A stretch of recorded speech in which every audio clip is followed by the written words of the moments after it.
하이. 지금 찍고 있어. 쪽팔리게 얼굴 나오지 않도록 빨리 앉아. 네.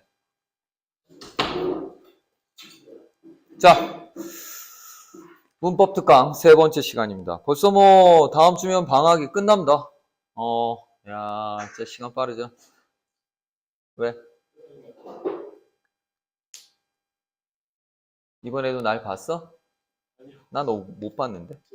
네. 자, 오늘은 시간 우리 빨리빨리 좀 진행을 하기 위하여 말이야. 어디 나갈 거냐? 바로 그 다음 품사. 자, 이 부분 나가도록 하겠습니다. 품사. 질문은 개별적으로 해주세요. 문법의 학습량이 방대하기 때문에 질문은 개별적으로. 동해 알았지? 궁금한 거 있어? 없어? 아직 없어? 그래? 신기한데? 자, 푸른 국어 40쪽입니다. 푸른 국어 40쪽. 품사는 이제 현이야? 의문보다는 좀 쉬워져. 그러니까 우리가 좀 마음을 좀 부담을 좀 덜 갖고 접근하면 좋겠어. 이게 왜 빨간불이야? 뭐지? 그렇지.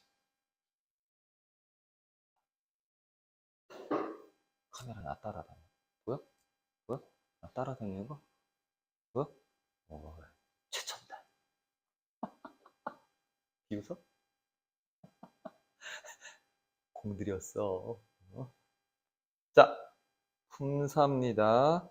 중요한 포인트부터 먼저 잡죠. 품사의 분류 기준, 별표. 별표. 몇 개래? 3개래. 형태, 기능, 의미래. 야, 그런데 이게 왜 중요하냐 하면 말이야. 잘 들어봐. 기준점 중에 제일 첫 번째가 뭐야? 형태야, 형태. 그러니까 당연한 얘기지만 잘 들어봐. 우리도 이 단어의 품사가 뭐냐라는 질문에 첫 번째로 떠올라야 되는 건 기준점 형태부터 떠올라야 되는 거야. 그래서 형태에 따라 그 밑을 내려가 봐. 형태에 따라 몇 개로 나눠? 2개로 나눈다는 겁니다.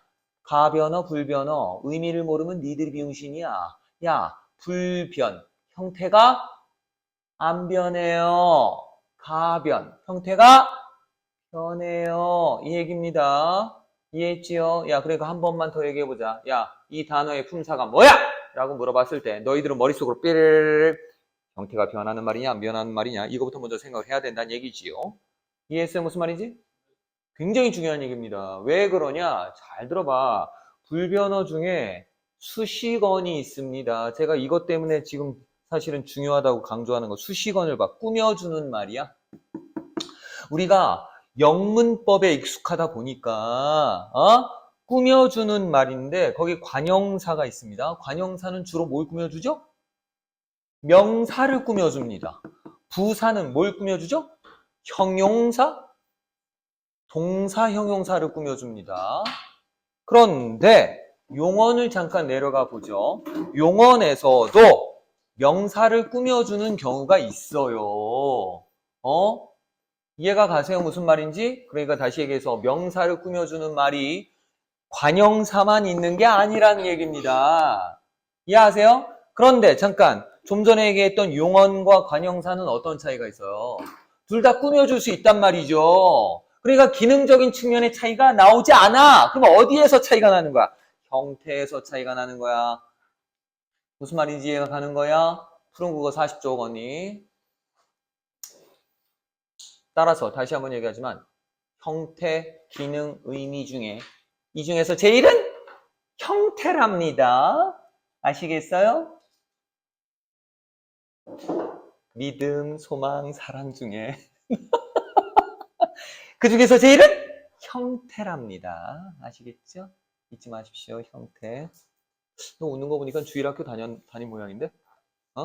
다녔어? 주일학교에서 맨날 떠들어대죠. 네. 왜? 자, 이제 그럼 본격적으로 체언부터 들어가죠. 체언. 체언에 뭐가 있니? 제일 먼저 명사가 있다. 명사. 명사를 모르는 인간 당연히 없을 거라고 봐요. 이름이야. 이름, 사물의 이름. 자, 그런데 여기서 시험 문제가 나오는 건 시간이 없으니까 중요한 것만 따다닥 찍을 테니까 잘 따라와야 돼요. 잘 들어. 고유명사, 별표, 의존명사, 별표. 자, 그럼 칠판 봐. 고유명사에서가 어떤 문제가 나오느냐? 먼저 고유명사는 개념상 이렇게 되는 거죠. 자, 사람의 이름, 땅의 이름, 건물의 이름들을 다 고유명사라고 부릅니다. 왜 그러냐? 얘네들은 only one, 오로지 한 개야. 이해가지? 오로지 한 개. 그러니까 고유야. 이해했지? 예를 들어서 야, 광화문 몇 개야? 광화문 하나야. 경복궁 몇 개야? 하나야. 그럼 경복궁은 무슨 명사야? 고유명사야. 이해했지? 유현 몇 개야? 하나야. 고유명사야. 이해가죠? 자, 그런데 여기서 시험 문제로 나오는 건 바로 이겁니다. 얘가 때에 따라 잘 들어. 일반 명사로 바뀌어서 사용되는 경우입니다. 일반 명사로 바뀌는 경우입니다. 어떤 경우인지가 이제 중요하겠죠. 일반 명사는 거기 잠깐 보통 명사란 뜻입니다. 보통 명사로 바뀌어서 쓰이는 경우 어떤 경우냐? 적어요.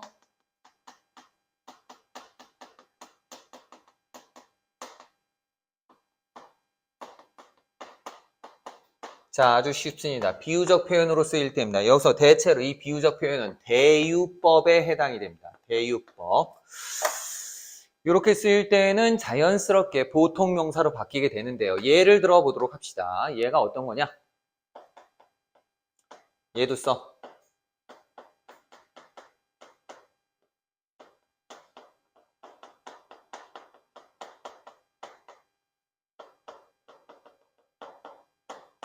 자, 이렇게 썼어요. 회사에는 미래 이순신들이 있다. 이순신을 지칭한 게 아니죠? 이 얘기는 뭐야? 이순신처럼 훌륭한 해군 장교 뜻하는 거야. 맞지? 해군 장교를 뜻하는 그런 일반 명사로 바뀐 거야. 이해간다? 이해가죠? 사실 우리 대유법은 흔히들 많이 쓰는데요. 이순신이라는 일부분으로 해군 장교라는 전체를 대신한 겁니다. 이해? 야, 롤 잘하는 새끼 걔 이름 뭐야? 롤의 황제 이름 뭐야? 페이커. 그렇지, 페이커. 몰라? 페이커 몰라? 예를 들면 이렇게 표현했다고 쳐보자. 페이커도 고유명사잖아, 사실상. 안 그래? 그것도 고유명사야. 야, 내가 실력이 얼마나 좋은 줄 알아? 페이커 10명이 와도 나한테 못 당해. 비웃어? 그러면 잘 들어. 페이커 10명이라고 그랬어? 이것도 다 일반 명사로 쓰인 거야. 그러니까 소위 말해 롤을 엄청 잘하는 놈 10명이 와도 내가 이긴다는 뜻이야. 이해가 갔어? 무슨 말인지? 진짜 페이커가 10명이 어디 있겠니? 말이 안 되는 과장된 표현이고 대유법이야. 이해했어? 무슨 말인지? 이렇게 대유적, 비유적 표현으로 바뀌면은 일반 명사가 된다. 이런 얘기입니다. 아셨죠? 오케이. 두 번째, 의존 명사. 자, 의존 명사는 잘 들어봐. 혼자 쓸 수 없는 명사야. 되게 많아요. 일반적으로 예를 들어 걷대, 줄수, 봐, 채채지, 이런 것들입니다. 더 많은데, 자, 이것들은 잘 들어. 반드시 그 앞에 뭐의 수식을 받아요? 관형어의 수식을 받아요.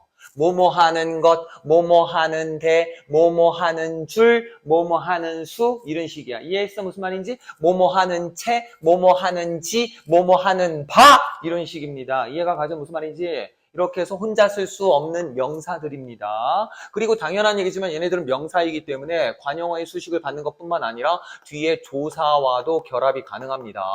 조사 결합이 가능하다. 예를 들어 뭐뭐 하는 것이, 뭐뭐 하는 배를, 뭐뭐 하는 줄을, 뭐뭐 하는 수가, 뭐뭐 하는 바가, 이런 식입니다. 이해가 가죠? 오케이. 그런데 이건 시험 문제가 아니에요. 그럼 시험 문제가 뭐냐? 자, 이제부터 중요한 포인트입니다. 품사에서는 반드시 요걸 우리가 아셔야 됩니다. 통용이 일어나는 경우가 있다는 겁니다. 이제부터 요 품사통용의 개념을 우리는 꼭 기억해 주셔야 된다라는 겁니다. 품사통용이 일어난 한 단어가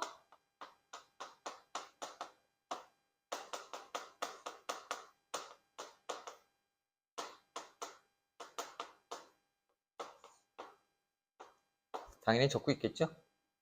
넋 놓고 있으면 물총 어디 있어? 지금 넋 놓고 있어. 음식. 자,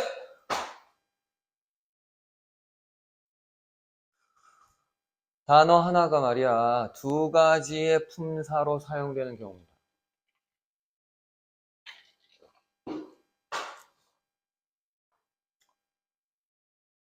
시험 문제로 반드시 나옵니다. 자, 그러면 어떤 경우냐? 잘 들어.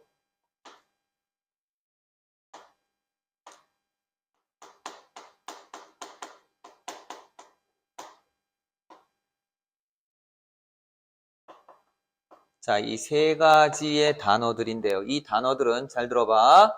의존 명사로 쓰이는 경우가 있고 또는 보조사로 쓰이는 경우가 있어요. 그래서 품사 통용이 일어난다고 합니다. 이해가지요? 자, 그럼 다시 한번 제가 일부러 요거 앞에 여백을 남겨놓은 이유가 있는데 당연히 뭔가 쓸 게 있겠죠. 당연한 얘기인데 의존 명사인 경우는 저 위에 써놨듯이 앞에 관형어의 수식을 받는다. 그리고 잘 들어 그 사이는 반드시 띄어쓴다는 겁니다. 띄어쓰기에 주의하세요. 그런데 보조사인 경우입니다. 보조사인 경우는 반드시 그 앞에 체언이 옵니다. 체언 뒤에 아까도 조사가 결합된다고 그랬잖아요. 그렇죠. 그래서 이 사이는 붙였습니다. 이게 굉장히 중요한 얘기입니다. 우리가 띄어쓰기에도 유의해야 되겠죠? 겸사겸사 우리가 기억해야 돼요. 예를 들어보죠. 야, 공부하는 잘 들어. 공부하는 만큼 성적은 나오는 거야. 했다고 쳐보자. 그러면 공부하는이 관형어가 되어서 만큼을 꾸며주게 됩니다. 그 사이는 당연히 띄어야겠죠. 이해가죠? 자, 그런데 두 번째로 보조사로 쓰이는 경우입니다. 야, 내가 다른 건 몰라도 공부만큼은 자신 있어 했어. 공부가 명사죠? 이해하죠? 공부는 명사입니다. 체언입니다. 이해했지? 이땐 붙여 쓰는 겁니다. 요게 시험 문제. 나머지도 마찬가지. 대로뿐 다 그대로 들어가면 돼요. 예를 들어 공부하는 대로, 공부하는 것뿐, 뭐 공부할 뿐 이렇게 되겠죠? 공부할 뿐, 아니면 공부뿐 뭐 이런 식으로 이야기하는 겁니다. 그래서 의존명사로 쓰일 때는 반드시 그 앞말과 띄어쓰고 보조사는 붙여 쓰는 이와 같은 품사통용. 시험 문제 나온다. 내 왼팔을 건다. 명사 끝. 다음 이번엔 대명사. 대명사도 말이죠. 시험 문제로 나오는 것들이 종종 있는데 일단 대명사는 명사를 대신해서 지칭하는 말들이잖아요. 그런데 일단 재미있는 것이 있습니다. 여기서도 기본적으로 품사통용이 일어난다는 건데요. 일단 이것, 저것, 그것 뭐 이런 거 나오잖아. 그런데 여기 빠진 게 있어. 저거. 옆에 이것, 저것, 그것에다 이거 적으세요. 이거.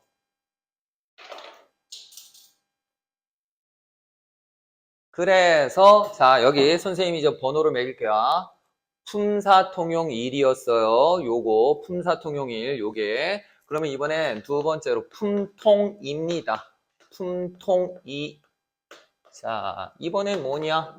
자 대명사로 쓰이는 경우와 이번에는 관형사로 쓰이는 경우. 그게 뭐였다? 이그저였다. 이그저. 자, 이렇게 됩니다. 이그저. 대명사는 이미 얘기했듯 체언에 해당되잖아요. 그러니까 대명사 뒤에는 반드시 조사가 결합이 가능합니다. 조사 결합이 가능해요. 근데 관형사는 아까도 얘기했지만 체언을 수식해줍니다. 그리고 당연한 얘기지만 요 사이에 띄어쓰기를 주의해볼까요? 봐봐. 대명사와 조사는 붙여 쓰겠죠. 관형사와 체어는 띄어 씁니다. 간단합니다. 예를 들어 보도록 합시다. 예를 들어 보면 야, 이는 무엇보다 중요한 문제야. 뭐 이럴 때 쓰잖아. 그렇잖아. 안 그렇습니까? 자, 이는 이 조사입니다. 조사. 그런데 두 번째로 이 문제는 했다고 쳐보자. 이 문제는 이가 이제 문제를 꾸며줘요. 여기 띄었습니다. 아주 간단합니다. 똑같은 이인데 하나는 대명사로 쓰이고 하나는 관형사로 쓰이고 있다. 표현이 이해하고 있지? 오케이. 요건 간단한 문제입니다. 아주 간단한 문제, 어렵지 않아요. 자, 그러면 두 번째로 대명사에서 또 나오는 문제가 무엇이냐? 자, 이번에 인칭 대명사 들어가기 전에 미지칭부터 잠깐 볼까? 미지칭 나오죠? 미지칭이라는 개념 자체가 중요합니다. 미지칭, 이게 무슨 말이냐? 이 미자가 영어 저기 뭐 한자로 말하면 아직 미자야. 아직 미. 우리 그래서 미혼. 미혼 무슨 뜻이야? 결혼했니? 저 아직 미혼입니다. 이러잖아요. 그렇지? 결혼하지 않았다. 요즘 그 결혼 연령이 점점 늦어지고 있죠. 그렇죠? 결혼 연령이 늦어지고 여기 삼촌하고 뭐 이모들 아직 결혼하지 않으신 분 계셔요? 이모 미안하지만 나이가 몇 살입니까? 바로 있군요. 바로 있군요.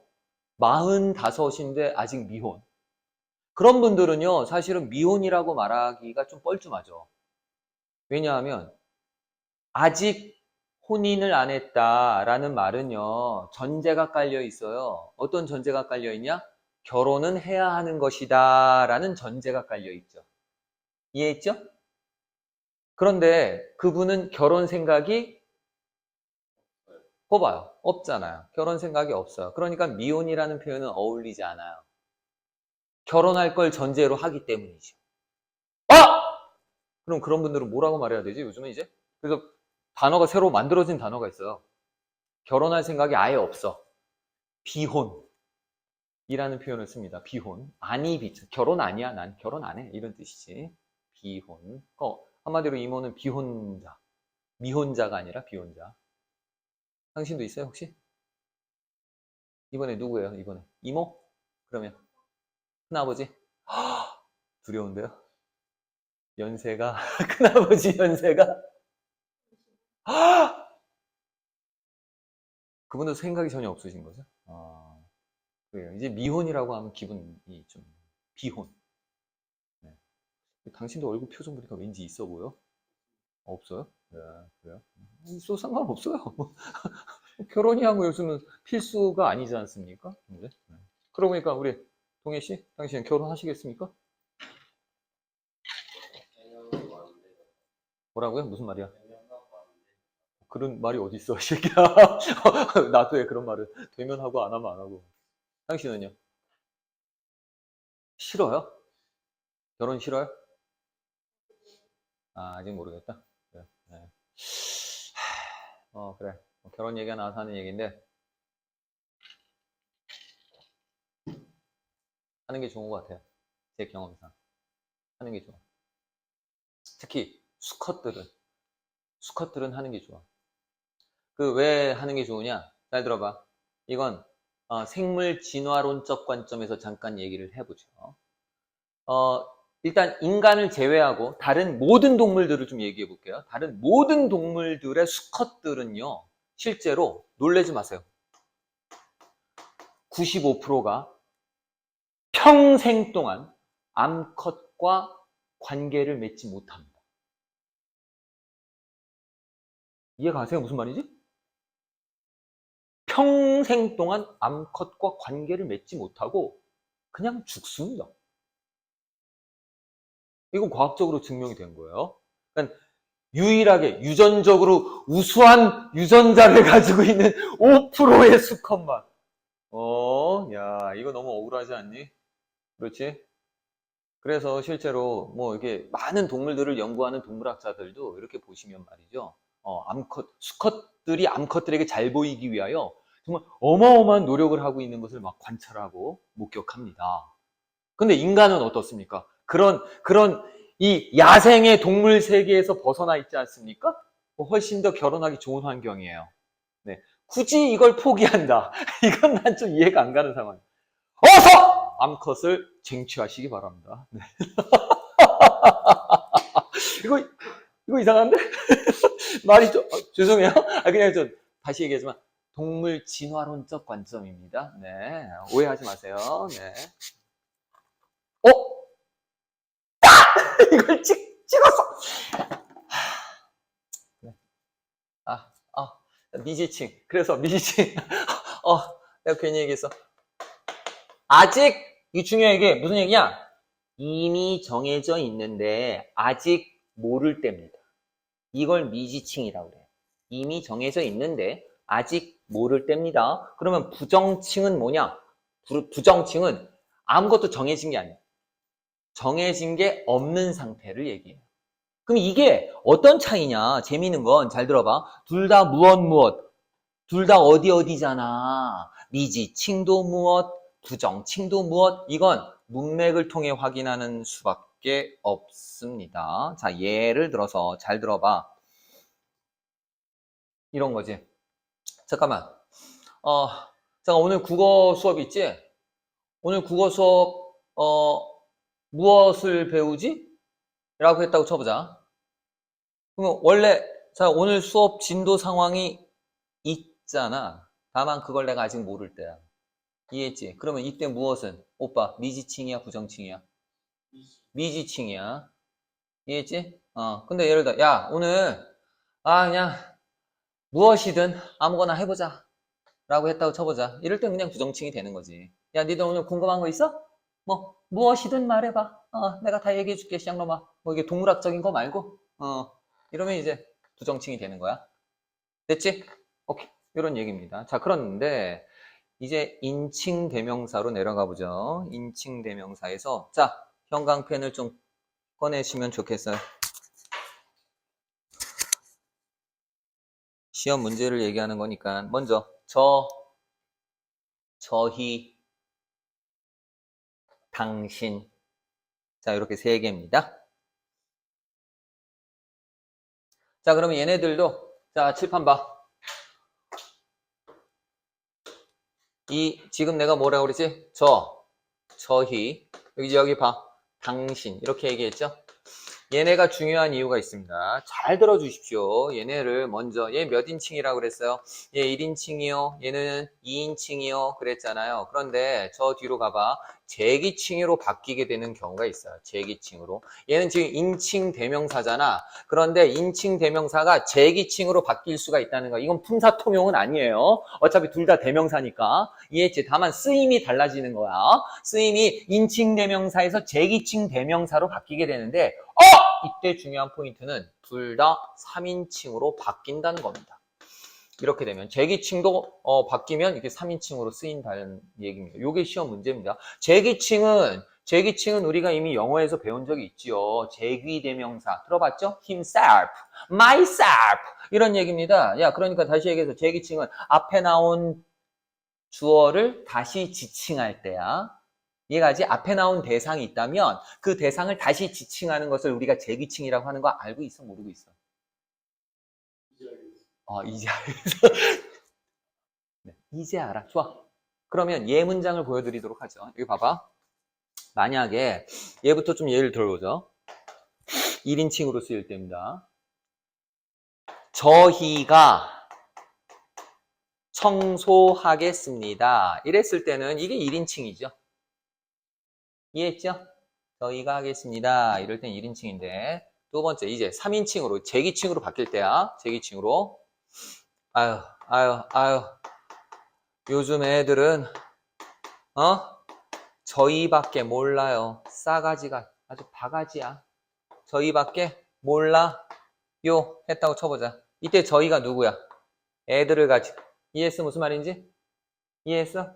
요럴 때가 이제 얘가 이제 제기칭이 되는 거고 3인칭이 되는 거야. 얘네들 빨리빨리 예문장을 안 쓰네요. 야, 시간 없어. 빨리빨리 써. 빨리빨리 쓰면서 따라와. 진짜 이제 막 지워버릴 거야. 오늘 양이 너무 많아. 2시간 동안 끝내야 돼. 다음에 이번에 두 번째. 당신은 사실 쉬운 편입니다. 그렇죠? 2인칭 맞죠? 이봐 당신! 할 때는 당연히 2인칭이죠. 안 그렇습니까? 다만 2인칭으로 쓰일 때 잘 들어봐. 2인칭으로 쓰일 때 예사 높임이에요. 살짝 높였다는 뜻이야. 예사 높임. 이게 높임인가요? 싸울 때 쓰지 않나요? 맞습니다만 만약에 야 너희들 교통사고가 났어. 야 딱 운전자 둘이 딱 나와. 너 이 자식아! 그러면 난리가 나죠. 네가 하물며 당신 이래도 네가 나이가 몇 살인데 하면서 대드는 편인데 안 그렇습니까? 너라고 말했다간 큰일 납니다. 이해가죠? 그래서 오히려 당신이라는 표현이 조금이라도 높인 거다. 이해했어? 그래서 예사 높임이라고 우리가 부르게 되는데 이게 중요합니다. 만약에 제기칭으로 쓰일 때에는 이 당신이라는 표현은 극존칭으로 바뀝니다. 한 번 더 얘기합니다. 제기칭으로 쓰일 때 당신은 극존칭입니다. 극존칭. 아주 높인 것이 되겠어요. 자, 그래서 이 당신의 세기칭을 잠깐 여기다 예문장을 써보도록 합시다. 예를 들어서 교수님은 평소 당신의 주장을 실천하셨다. 자, 이랬을 때 말이야. 잘 들어봐. 이때 당신의 주장이랄 때 당신은 누굴 가리키는 거야? 앞에 나온 교수를 가리키는 거야. 이해가 갔어? 무슨 말인지? 물론 여기에 어울릴 만한 또 다른 제기 대명사가 있습니다. 예를 들어 자기라고 넣어보죠. 교수님은 평소 자기의 주장을 이래도 됩니다. 여기도 마찬가지로 요즘 애들은 자기밖에 몰라 이래도 됩니다. 이해가죠? 얘는 자기라는 말은 그냥 얘는 일반적인 제기칭이야. 일반적인 제기칭. 그러니까 당연히 헷갈릴 이유가 없어. 그런데 여기 봐봐. 저나 저희, 당신은 원래는 1인칭이나 2인칭으로 쓰이는 녀석인데 얘가 제기칭으로 쓰일 때가 있단 말이지. 이게 시험 문제라는 얘기야. 이해가 가? 무슨 얘기인지? 그래서 얘가 이렇게 제기칭으로 쓰일 때에는 당신 같은 경우에는 극존칭이다. 교수님을 아주 높인 것이 되는 거다. 이런 얘기입니다. 이해가 가죠? 지금 너희들이 혹시나 당신이라는 표현을 제기칭으로 쓴 적은 단 한 번도 없을걸요? 이유는 간단해. 사회생활이 좁고 그리고 어르신을 만난 적이 없어요. 나의 학점에 영향을 주는 대단한 존재를 만난 적이 없기 때문에 너희들은 그냥 선생님 이게 다죠. 안 그렇습니까? 그런데 만약 내 인생을 좌지우지할 만한 아주 대단한 권위자를 만나면 저렇게 말해야 점수를 땁니다. 아시겠죠? 네. 좋습니다. 됐고요. 자, 끝으로 하나만 더.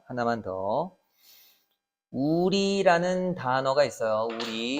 우리. 옆에 보면 잠깐 날개를 봐. 우리의 특수성 찾았어? 이건 거기 옆에 있으니 친절하게 잠깐 좀 정리해보자. 우리라는 말은 여기 봐봐.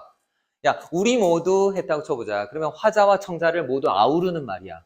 일반적으로. 그래서 잘 들어. 우리가 이렇게 얘기했을 때 화자와 청자를 합친 1인칭 복수. 야, 우리가 하자! 이런 얘기지. 이해했어? 그런데 특수성이라는 말은 예외가 있다는 거죠. 예외가 있다는 거죠. 잘 들어봐. 예를 들어서 이런 거죠. 야, 너 오늘 시간 있니? 우리 집에 갈래? 했다고 쳐보자. 우리가 너와 나의 집이야? 병신이죠. 그렇게 해석하지 않습니다. 내 집만을 얘기합니다. 즉 화자만 해당되는 얘기입니다. 이해했죠? 이런 경우가 있고요. 또는 이런 경우가 있어. 두 번째 경우는 어떤 경우냐? 저기 얘들아 오늘 우리 다 같이 영화 보러 갈래? 했어. 친구 3명이야? 근데 둘이 딱 눈치를 딱 보니 우린 바빠 라고 했다고 쳐보자. 그럼 여기서 우리는 누구야? 우리 셋을 얘기하는 거야? 화자 뺀 청자만 얘기하는 거야. 화자 뺀 청자. 그러면 이제 화자가 나 그러면 따당한 거니? 니들은 너무해! 뭐 이러면서 이제 가버리는 거죠. 이해했어? 무슨 말인지? 오케이. 다시 한번. 그래서 우리의 특수성. 첫 번째, 화자만 해당되는 경우가 있고, 두 번째, 화자를 제외한 경우가 있다는 뜻이야. 이해했어? 거기 나와 있는 설명이 그겁니다. 그래서 다시 한번 볼까? 1번 봐. 우리는 화자 자신을 포함한 복수 대명사이지만 경우에 따라서 화자 자신만, 동그라미 이거죠? 화자 자신만 가리키는 경우가 있어요. 두 번째 2번. 우리가 청자를 제외하고 화자와 제3자를 포함할 수도 있다 했는데 여기서 이제 청자를 제외한다는 건 아까 얘기했던 처음 말했던 화자를 뺀다는 얘기입니다. 이해갔죠? 화자를 빼고 나머지를 얘기한다. 이렇게 이해할 수도 있습니다. 됐지요? 별거 아닙니다. 우리 뭐 흔하게 쓰는 말이니까요. 그렇게 우리가 아시면 되겠다. 자, 끝으로 자, 여기 인칭 대명사에도 미지칭과 부정칭이 있습니다. 거기 누구누구 밑줄 칠판 봐. 야, 오늘 청소당번 누구니? 질문 들어간다. 한 번 더 얘기해. 야, 오늘 청소당번 누구니? 미지칭이야 부정칭이야? 빙고. 오케이. 청소당번이 이미 정해져 있는 상태인데 다만 내가 아직 모를 때야. 이해가죠? 그러니까 미지칭이 맞습니다. 야, 그러면 잠깐만. 선생님 없는데요? 뭐? 야, 그러면 오늘 청소 누구나 해. 하고 싶은 사람 누구나 해. 했어. 그럼 이건 뭐야? 부정칭이야. 이해가지? 그래서 다 갔어. 아무도 안 했어. 뭐 이런 얘기죠. 됐지요? 대명사 끝. 칠판을 한번 지워야겠습니다.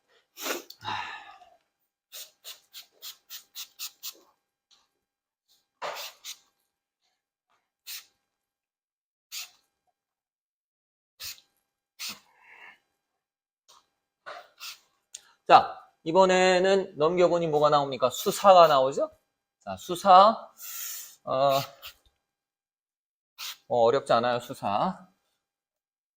근데 사실 제가 이제, 국어 선생이고, 그리고 또 문법을 지도하는 입장에서 여러분들에게 조금 국어에 관심 있는 사람들이 있을까봐 제가 좀 수사가 나오면 항상 드리는 말씀이 있는데, 우리말은 잘 들어. 한자 계열의 수사가 있고, 순우리말 계열의 수사가 있습니다. 예를 들어서, 하나, 둘, 셋, 넷은 순우리말이고요. 1, 2, 3, 4는 한자어 계열입니다. 이 정도는 구분할 수 있죠? 그렇죠. 그리고 날짜를 말할 때도 이 한자어 계열과 순우리말 계열이 있습니다. 하루 이틀 다음부터 모르는 이 바보들이 수두룩한데요. 하루 이틀 다음에 뭡니까? 여기 있네.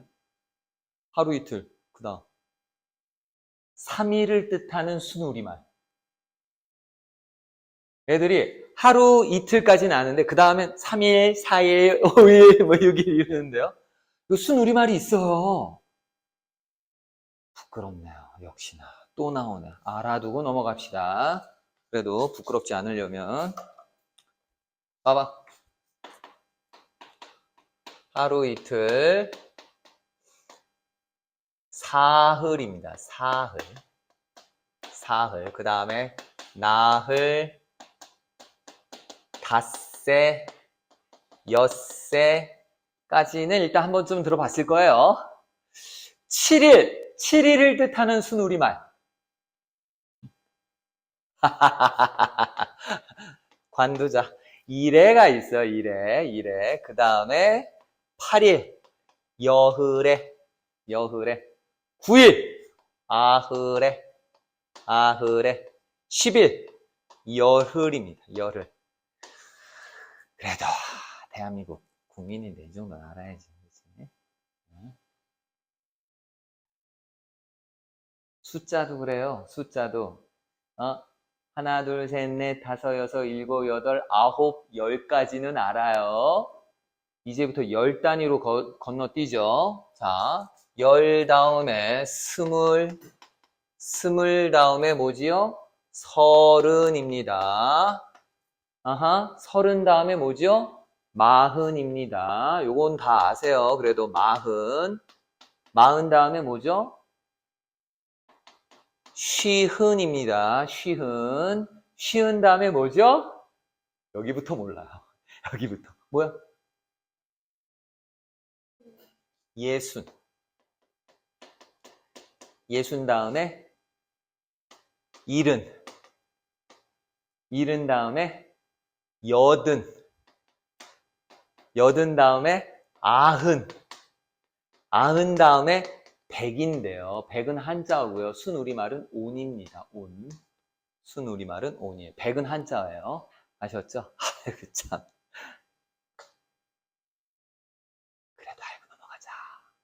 우리 애들이 이제 막 이거 예를 들어서 셀 때 하나, 둘, 셋, 넷, 다섯, 여섯, 일곱, 여덟, 아홉, 열, 열하나 하다가 12, 13, 14 이렇게 바뀌어 애들이. 나만 그랬어? 또 나만 병신이었어? 내 경험치야. 그러니까 너희도 알아두면 좋지. 아? 됐고요. 마지막으로 하나만 더. 이제 너희들이 이제 대학에 가면 말이야.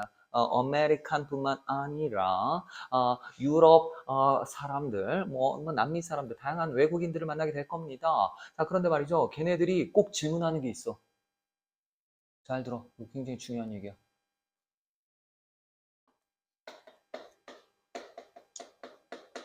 언니, 이거 읽어봐. 2시 2분 이렇게 읽잖아, 우리. 외국 애들이 뭐라고 질문하는 줄 알아? 왜 2시 2분 아니에요? 아니면 왜 2시 2분 아니에요? 한국말 좀더 어려워요. 졸렵지, 너무 음식했네. 그렇지. 이것도 호응이 없네? 호응이? 맞아. 그러네. 이런 표정이 아니네. 이것들이 졸려? 이유가 있습니다, 이것도. 이유가. 시간이 없어서 그냥 빨리 알려드리죠. 옛날부터 잘 들어봐. 우리 분은 없었어요. 이해가요? 우린 분의 개념이 없었어. 시밖에 없었어. 근데 시는 24시 개념이야, 12시 개념이야. 12시간 개념이에요. 이해했죠? 그래서 우리가 띠도 12지시. 알죠? 쥐, 소, 알죠? 쭉, 돼지까지 쭉 12마리. 딱 12를 기준으로 해서 했기 때문에 이 12시가 머릿속에 박혀 있는 거죠. 관습적으로 굳어진 겁니다. 그런데 구한말에 드디어 우리가 알고 있는 이 초침이 달려있는 시계가 나온 거예요. 서양에서 들어왔다고. 이해가 가지? 그때부터는 당연한 얘기지만 분의 개념이 나오기 시작을 했는데 분은 한자어를 딴 거죠. 왜냐? 그때 유행했던 게 다 한자어니까. 웬만하면 한자어를 갖다 붙였으니까. 이해가 가요? 그래서 시 개념은 관습대로 순우리말로 발음하게 된 거고 분은 한자어를 갖다가 붙인 겁니다. 이해가죠? 근데 외국 애들이 당연히 이걸 모를 거 아닙니까? 이거 너희들이 설명해 주라고! 이리 와. 내가 알려줄게. 하면서. 우리나라의 역사를 보면 잘 들어 바보야. 하여튼 외국에 살다가 그런 것도 모르고. 됐지? 오케이. 자, 그럼 수사에서 드디어 품사 통용 몇 번째니? 세 번째냐? 네 번째냐? 빨리 말해. 몇 번째야? 세 번째.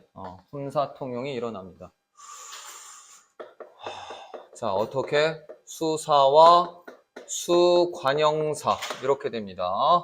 수관형사.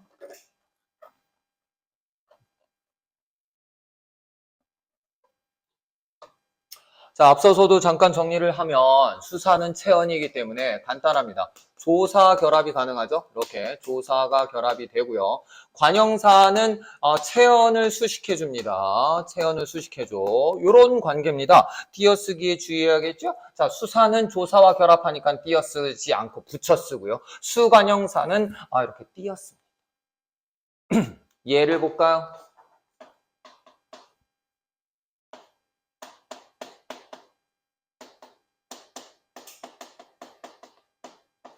야, 이번에 집중호우로 사람 5이 죽었대! 했다고 쳐보자. 그러면 이때 5은 뭐가 되는 거야? 수사가 되는 거야. 왜? 조사와 결합이 됐으니까 얘는 수사야. 이렇게 되는 거죠. 그런데 야, 이번에 5사람이 죽었대! 라는 거지요. 자, 이때는 당연히 사람을 꾸며주죠. 이렇게 수관형사입니다. 자, 이게 품사통용이 일어납니다. 구별할 수 있겠죠? 앞에서 명사를 꾸며주면 수관형사, 관형사가 됩니다. 됐어. 어려운 게 이것도 없습니다. 자, 이번에 드디어 체험 끝나고 용언으로 들어가 보자. 용언. 옆에다 적어. 가, 변, 용어는 뭐라고요? 모양이 변하는 가변어라고. 누가 썼어? 착해. 아유, 착해. 모양이 변한다는 거 꼭 기억해. 가변어. 자, 그러면, 자, 일단 뜻은 뭐 그런 거야. 동사, 형용사가 있어. 뭘로 중요하지 않아. 동사, 형용사 다 하니까. 근데 밑으로 내려가. 어간어미. 어간어미. 이제 드디어 용언의 어간어미 개념이 나와야죠. 어간어미. 어간은 용언이 활용할 때 형태가 변하지 않고 고정되어 있는 부분이고요. 그리고 어미는 용언이 활용할 때 어간 뒤에 붙어서 형태가 변하는 부분이야. 문법적 기능. 밑줄 잡아봐. 그래서 형태소의 개념이 나오는데요. 쉽게 말해 칠판 봐봐. 어간은 실질적 의미를 가지고 있어서 실질 형태소입니다. 그리고 어미는 문법적 기능을 나타내기 때문에 형식 형태소예요. 적어 빨리. 그런데 더 중요한 게 있습니다. 이 둘은 뗄래야 뗄 수 없습니다. 반드시 함께 쓰여요. 그래서 둘 다 의존 형태소입니다. 그러니까 다시 한번 얘기하지만 어간은 반드시 어미를 필요로 하고 어미는 반드시 어간을 필요로 한다는 겁니다. 둘 다 의존 형태소예요. 다만 얘는 실질, 얘는 형식 이렇게 차이가 난다는 사실 이 정도 좀 알아두시면 되겠는데 그래서 여기 보면 어미의 분류가 나오죠. 어미의 분류. 칠판 봐봐. 자, 어간과 어미가 이렇게 있습니다. 어간은 잘 들어. 어간은 앞으로 어떻게 표현하냐? 어간은 반드시 뒤에 요게 붙어요. 요게 붙어요. 이거 줄표라고 그래요. 줄표. 그럼 어미는 요렇게 붙겠죠? 요 앞에. 요 얘기는 무슨 얘기야? 어간 뒤에 반드시 뭐가 온다는 뜻이고 얘는 어미 앞에 반드시 뭐가 온다는 뜻이에요. 이해했죠? 항상 어간과 어미는 어떻게 표시해야 돼? 이렇게 줄표로 표시해야 돼. 이해했지? 자, 그럼 이제 여기 봐. 어미의 종류는 두 가지. 선어말어미랑 어말어미. 선어말어미는 잘 들어. 줄표가 두 개야. 앞뒤로. 어말어미는 줄표 하나야.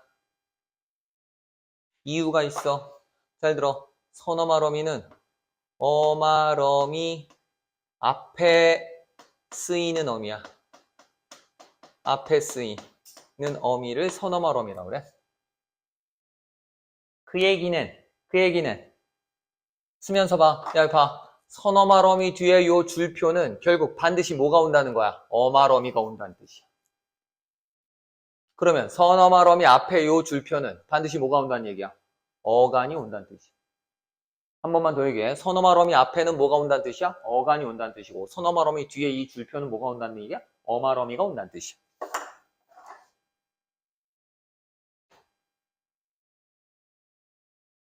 자, 그러면 어말어미는 단어의 맨 끝에 쓰이는 어미야. 맨 끝. 야, 마지막이라고. 그러니까 여기 올 게 있어 없어? 올 게 없는 거야. 여기서 끝나. 어말어미에서 끝난다고. 제발 잊지 마. 어말어미에서 끝난다. 그러니까 앞에만 있는 거야. 그럼 여기 잠깐만 한 가지만 더. 여기 봐. 어말어미 앞에 있는 줄표는 잘 들어봐. 반드시는 아니에요. 무슨 말이냐? 어간도 올 수 있고요. 선어말어미도 올 수 있어. 반드시 선어말어미가 온다? 이렇게 말하면 안 됩니다. 어간도 올 수 있고 선어말어미도 올 수 있다. 이해 간다 안 간다?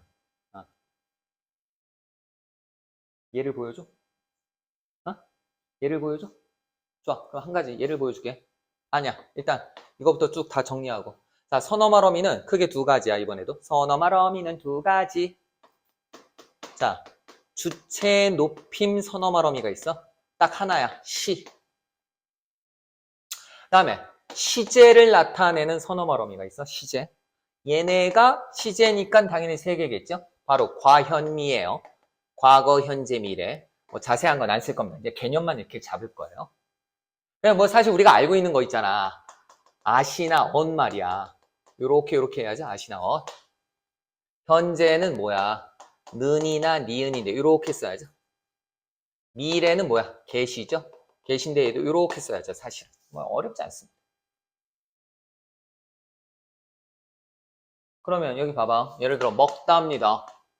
먹다. 자, 이거 과거 시제로 표현해봐. 현이야. 그만해. 먹었다 그냥. 뭘 먹었었다. 이거 다 쓰면 어떡합니까? 먹었다. 이해했죠? 물론 먹었었다라고 해도 틀린 건 아니지만 그냥 먹었다 이렇게 해도 됩니다. 알겠죠? 현재로 말하면 먹는다죠. 먹는다. 잊지 마세요. 근데 이제 잠깐만. 먹는다. 이거 잘 주의 깊게 봐요. 요 느는 선어말어미입니다. 이해 갔죠? 무슨 말인지. 왜 앞에 어간이 왔고 뒤에 어말어미가 왔잖아요. 그러니까 얘는 선어말어미입니다. 내가 이 얘기하는 이유가 있어요. 일단 좀 이따가 지우고 얘기하죠. 자, 어말어미. 어말어미는 세 가지. 헤헤.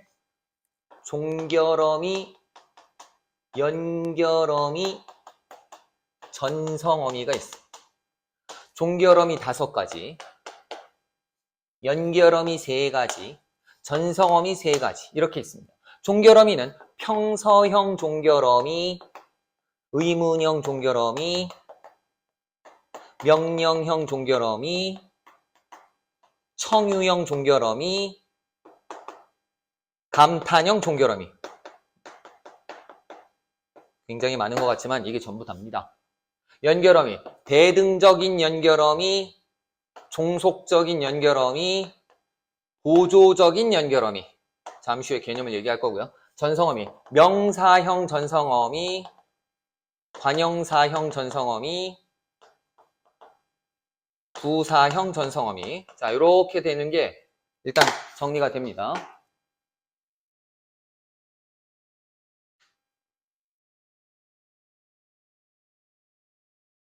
중요한 포인트, 종결. 종결. 잘 들어. 문장의 맨 끝이야. 문장의 맨 끝. 문장의 맨 끝에가 종결. 연결, 문장과 문장 사이 이어준다는 뜻이야. 문장과 문장을 이어준다는 뜻이야. 이렇게. 전성, 품사의 성질을 바꾼다는 뜻이야. 성질을 바꾼다. 품사의 성질을 바꾼다. 어떻게 바꿔? 명사처럼 바꿔, 관형사처럼 바꿔, 부사처럼 바꿔. 앞서서 잠깐 얘기했지만 잠깐만, 만약에 관형사처럼 바꾼다면 뒤에 뭘 꾸며줄까요? 뭘 꾸며줄까요? 체언을 꾸며주게 됩니다. 부사처럼 바꿔준다면 뭘 꾸며줄까요? 용언을 꾸며주게 됩니다. 이렇게 얘는 이렇게. 그러니까 다시 한번 체언을 꾸며주니까 무조건 관형사가 아니라고요. 용언 중에서도 체언을 꾸며줄 수 있다는 얘기야. 잠깐만 여기 봐봐.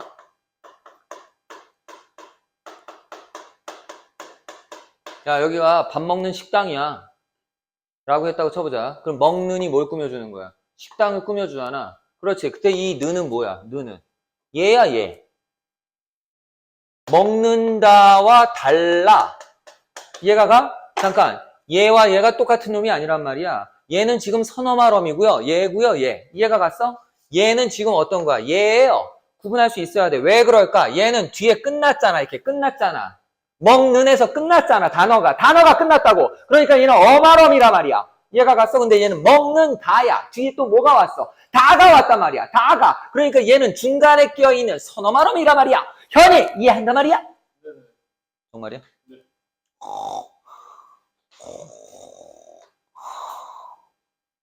감사합니다. 대단히 감사합니다. 아메리칸 씨 이해하십니까? 오케이. 제가 설명을 잘하고 계세요. 네. 자, 그러면 다시.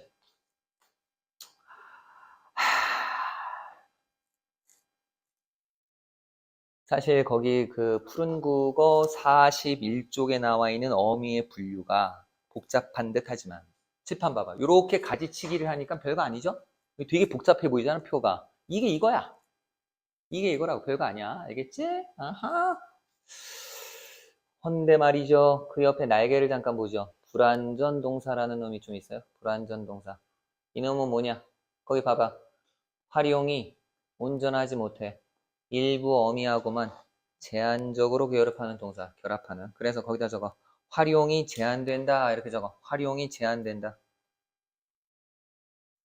이걸 불완전 동사라고 그래. 무슨 말이냐? 몇몇 동사는 잘 들어. 예를 들어 그 밑에 봐봐. 달다라는 동사 있잖아. 표현이 2개밖에 없어. 이해했어? 무슨 말인지? 거기 뭐야? 달라. 너희 이러잖아. 달라고! 막 이러잖아. 그러잖아. 나는 어때? 야, 다오. 10원에 한 대. 뭐 이런 거잖아. 그렇지? 안 웃겼어? 10원에 한 대? 넘어가자. 가로다도 마찬가지죠? 가로다? 가로대. 이건 무슨 말이야? 가로다. 혹시 너 여기 교회 다니는 사람 예수 가라사대 이런 말 들어봤어? 옛말인데 말씀하시길 이런 뜻이야. 가로되. 알겠니? 말씀하시다 하시되 뭐 이런 뜻이. 딱 이거밖에 없어. 그 다음에 데리다도 마찬가지죠. 데리고 데리러 데리려 이렇게밖에 안 쓴다는 거야. 데려. 그 다음에 비롯하다도 마찬가지고 서슴다도 마찬가지. 즈음하다 이것도 다 마찬가지. 이해했죠? 별거 아닙니다. 얘네들은 그냥 이런 건 불완전 동사라고 하는구나. 시험 문제 안 나와 잘. 그냥 그렇게 개념만 알고 넘어가면 돼. 그 다음 밑으로 내려가. 동사와 형용사의 구별. 별표. 별표. 얘는 개념을 확실히 알고 넘어가야 돼. 뭔 말이냐? 우리가 실제로 잘 들어봐. 동사, 형용사를 구분하지 못하는 바보들이 있어요.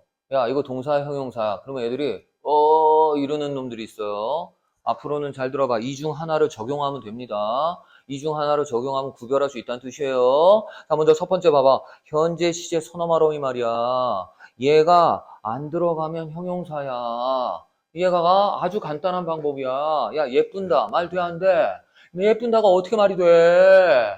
야, 너 정말 예쁜다.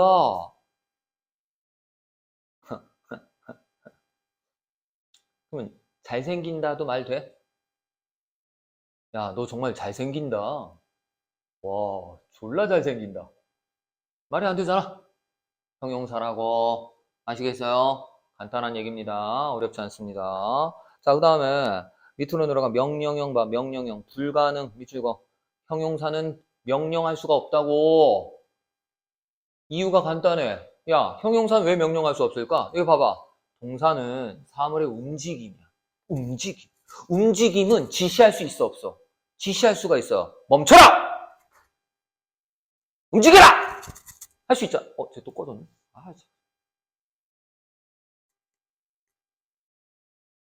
되잖아, 이렇게.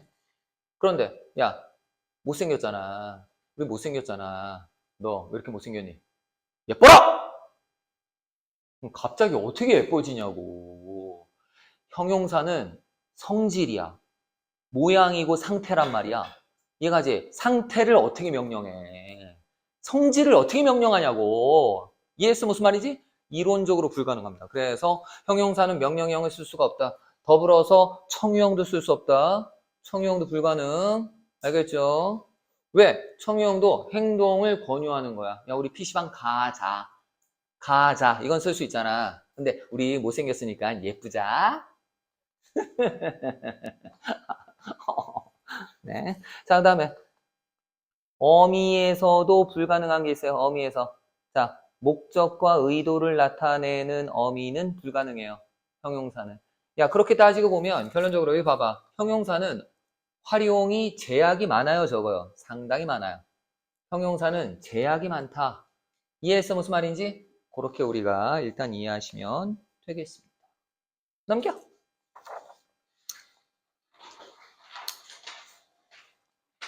자, 다음에 위로 올라가서 대등적이고 종속적인 연결음이. 이거 대단히 중요합니다. 펼쳐쳐. 이게 나중에 우리가 문장 구조에서 뭐가 되냐? 겹문장에서 쓰이는 경우입니다. 겹문장. 그래서 잘 들어봐.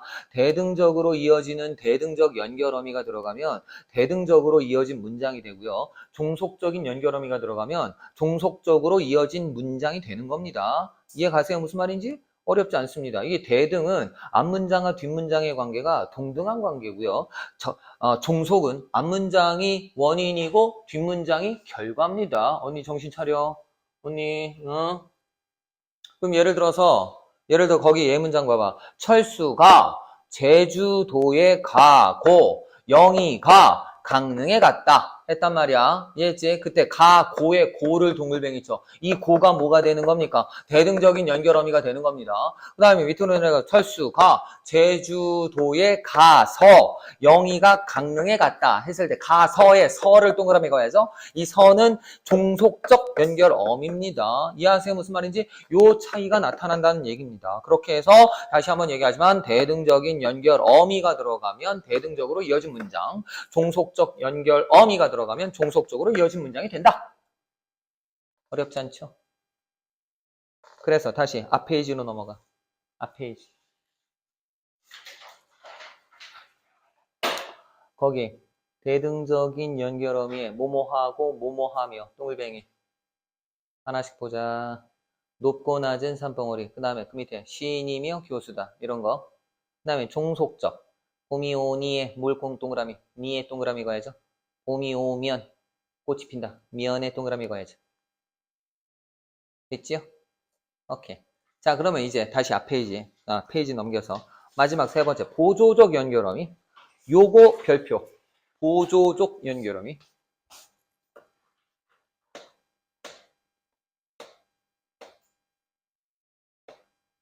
자, 얘는 여기 봐봐. 본용언과 보조용언을 이어줄 때 보조용언 이렇게 이어줄 때 요 사이에 들어가는 놈입니다. 그러니까 예를 들어 이거 봐봐.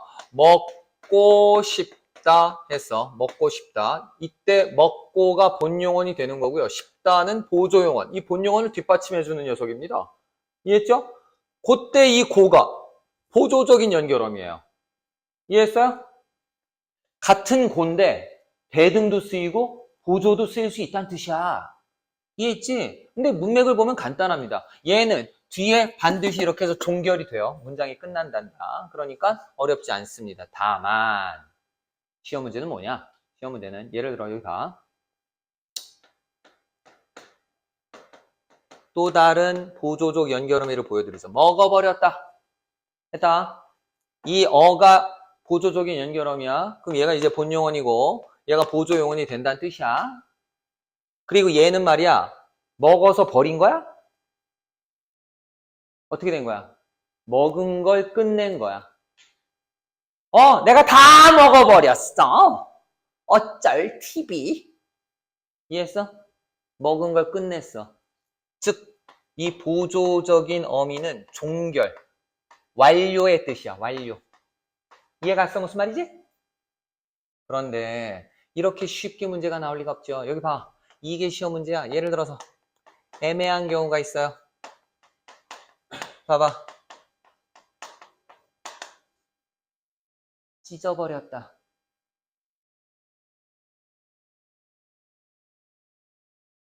야, 너 성적표 어떻게 했어? 찢어버렸어요. 어디다 버렸어? 아니, 그게 아니고요. 그냥 찢어버렸다고요? 그러니까 어디다 버렸냐고. 아니, 그게 아니고요. 이렇게 되는 거지. 중의성이 있단 말이야. 중의성. 살짝 헷갈려. 야, 일단 잘 들어봐. 의미를 정확하게 판단할 때 만약에 버렸다, 쓰레기통에 버렸다라는 뜻이 분명히 살아있다면 얘도 본용언이 되는 거예요. 이해 가세요? 얘도 당연히 본용언이겠죠. 그걸 구별하는 유일한 방법은 뭐냐? 요 사이에 서를 집어넣어 보는 거야. 잘 들어봐. 찢어서 버렸다. 말이 되면 각각 본용언이에요. 여기 봐봐. 먹어서 버렸다. 말 돼야 안 돼요? 말이 안 되죠. 먹어서 어떻게 버리냐고. 말이 안 되잖아. 이해가지?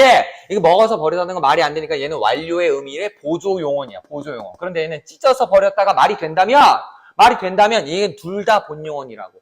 아시겠어? 그래서 다시 한번 중간에 뭘 집어넣어라. 연결어미 서를 넣어봐라.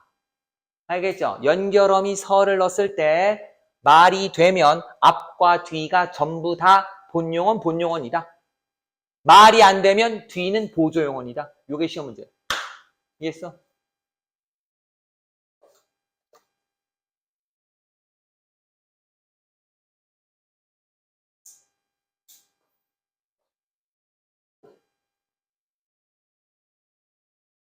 자, 끝으로 전성어미입니다. 전성어미.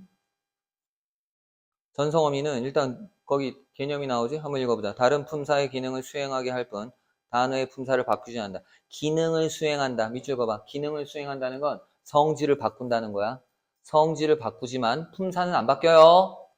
성질을 바꾸어줄 뿐, 기능을 할 뿐이야. 기능을 할 뿐, 성질을 바꿀 뿐, 품사는 안 바뀌어. 그래서 명사형 전성어미 있고 관형사형이 있고 부사형이 있다고 하는데, 야, 간단하게 명사형 전성어미 그 밑에서 음기야. 음기 외워. 음기 관형사형은 어떻게 외우라고? 잠깐만, 혹시 내가 이거 야, 내가 관형사형 전성함이 알려준 적 있어? 없어? 야, 그러면 외워. 잠깐만. 얘네 다 이렇게 앞에 붙어야 돼요, 이거. 얘도 붙어야 되고요. 알겠죠?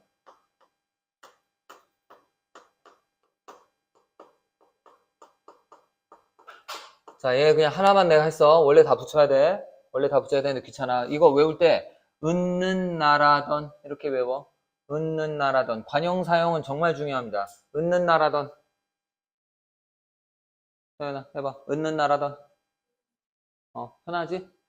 외우기 편해. 은는 나라던. 관형사형 전성함이 뭐라고? 은는 나라던. 뭐라고? 은는 나라던. 아메리칸? 뭐라고? 목소리가 졸려 죽겠어. 부사형은 개도록이에요. 개도록.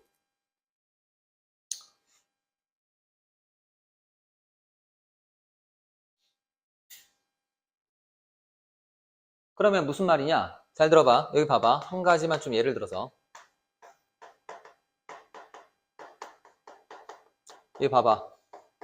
꽃이 아름답게 피었다. 이럴 수 있잖아. 그렇지? 그럼 아름답다는 품사가 뭐야? 형용사야. 이해하지? 그런데 이 뒤에 뭐가 붙었어? 부사형 전성음이 개가 붙었어. 그래서 잘 들어. 문장 성분으로 쓰일 때는 이 형용사가 부사어로 쓰인 거예요. 부사어. 문장 성분으로는 부사어. 품사는 그대로 형용사고. 이해했어? 무슨 말인지? 그래서 뒤에 뭘 꾸며줘? 피었다를 꾸며주지. 이해했지? 이런 구조가 나와. 그리고 여기도 봐봐. 예를 들어서 예쁜 했다고 쳐보자. 예쁜 꽃이 아름답게 피었다 했다고 쳐보자. 그럼 여기서 예쁘다에 뭐가 들어갔어? 니은 들어갔잖아. 은는 나라던 이놈입니다. 이해가요? 그래서 뒤에 뭘 꾸며줘? 꽃을 꾸며준 겁니다. 체언을 꾸며주죠. 그러니까 관형사형이 되는 겁니다. 그냥 품사는 여전히 형용사인데 문장 성분으로 말하면 관형어가 되는 거예요. 관형어. 좋습니다.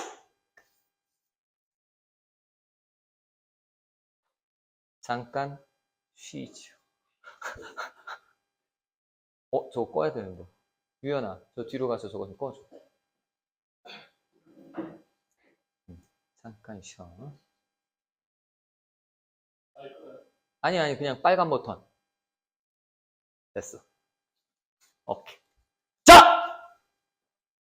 잠에서 깨어나라. 용언에서 할 말이 많아요. 용언에서. 드디어 거기 보니까 뭐가 나와? 활용이 나와, 활용. 자, 이제 활용에 대한 이야기를 하겠습니다. 활용이라는 게 뭐냐? 모양이 변한다는 뜻입니다. 그런데 말입니다. 칠판 봐봐. 활용은 규칙적인 활용과 불규칙적인 활용이 있어요. 규칙 활용이라는 게 뭐냐?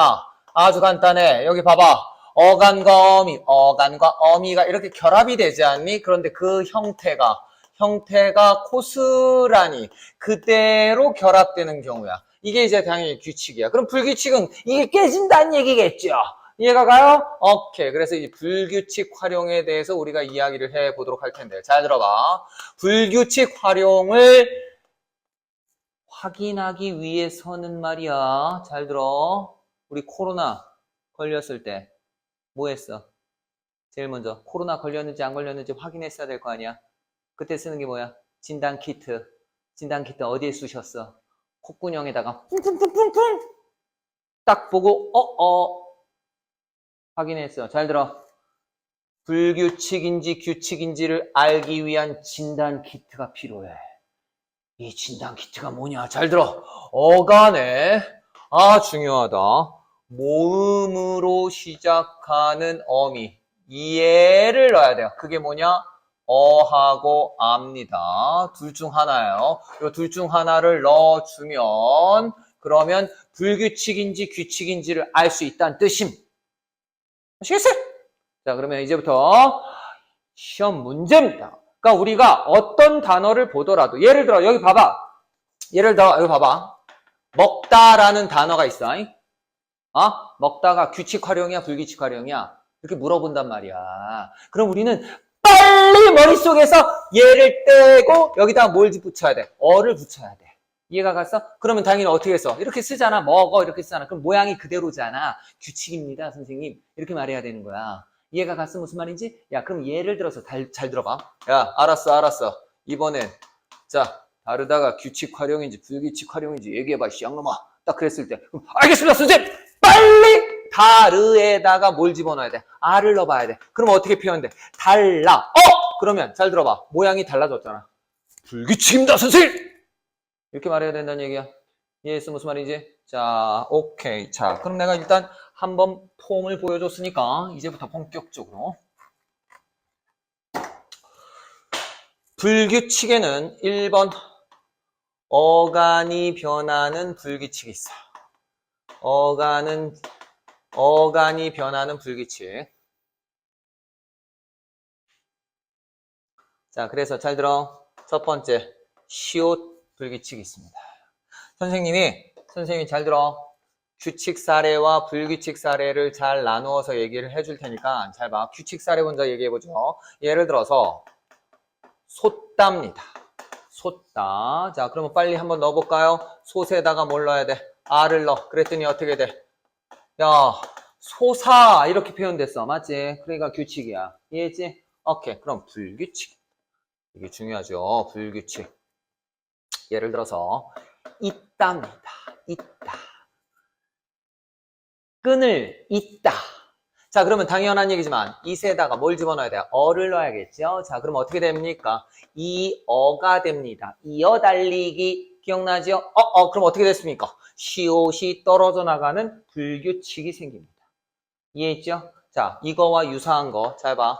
긋다가 있고요. 짓다가 있습니다. 다 적으세요. 긋다, 짓다와 같은 것들이 똑같은 경우죠. 현이야. 이거 활용시켜봐. 어떻게 돼? 이것처럼 활용을 시켜봐. 그럼 어떻게 돼? 긋다. 그어. 너 이거 해봐. 어떻게 돼? 지어. 이렇게 되지. 옳지. 잘했어. 다음 두 번째 2번. 이번엔 발입니다. 비읍 불규칙. 자, 얘도 먼저 규칙부터 보죠. 자, 먼저 굽다는 단어가 있어요. 굽다. 착각하지 마세요. 뜻은 등이 굽은 거예요. 알겠죠? 등이 이렇게 굽었어. 그러면 당연한 얘기지만 굽 플러스 어를 했단 말이야. 그럼 어떻게 되죠? 아유, 우리 할아버지는 등이 굽었어. 이렇게 말하지. 굽어가 됩니다. 그러니까 규칙이죠. 자, 그러면 불규칙. 불규칙은 뭐냐? 선생님, 왜 장난치십니까? 동음 이의어입니다. 동음 이의어. 빵을 굽다. 이럴 때 씁니다. 자, 그러면 굽에다가 어를 집어넣어. 자, 여기부터 중요해. 잘 보세요. 얘는 단계가 필요해. 비읍은 떨어져 나가고 여기에 우리 의문에서 배웠던 반모음 우가 첨가됩니다. 한 번 더. 비읍은 떨어져 나가고요. 반모음 우가 첨가됩니다. 그리고 여전히 뒤에는 뭐가 있어요? 어가 있겠죠? 어가 있어요. 그래서 최종적으로 결합을 시키면 어떻게 될까요? 구워가 됩니다. 서연이 이해했어? 현이 이해했어? 오케이. 이게 잘 들어. 최종적으로 변화된 것만 보면 어간도 변했고 어미도 변해 보이지만 이건 어간만 변한 겁니다. 이해가요? 어간만 변한 거라고요. 한 번만 더 얘기합니다. 어간. 자, 이와 유사한 것들 엄청 많습니다. 돕다가 그렇고요. 그렇죠? 또 잠깐만. 또 어떤 게 있을까? 당신 얘기해봐. 빨리빨리. 눕다도 그렇습니다. 눕다.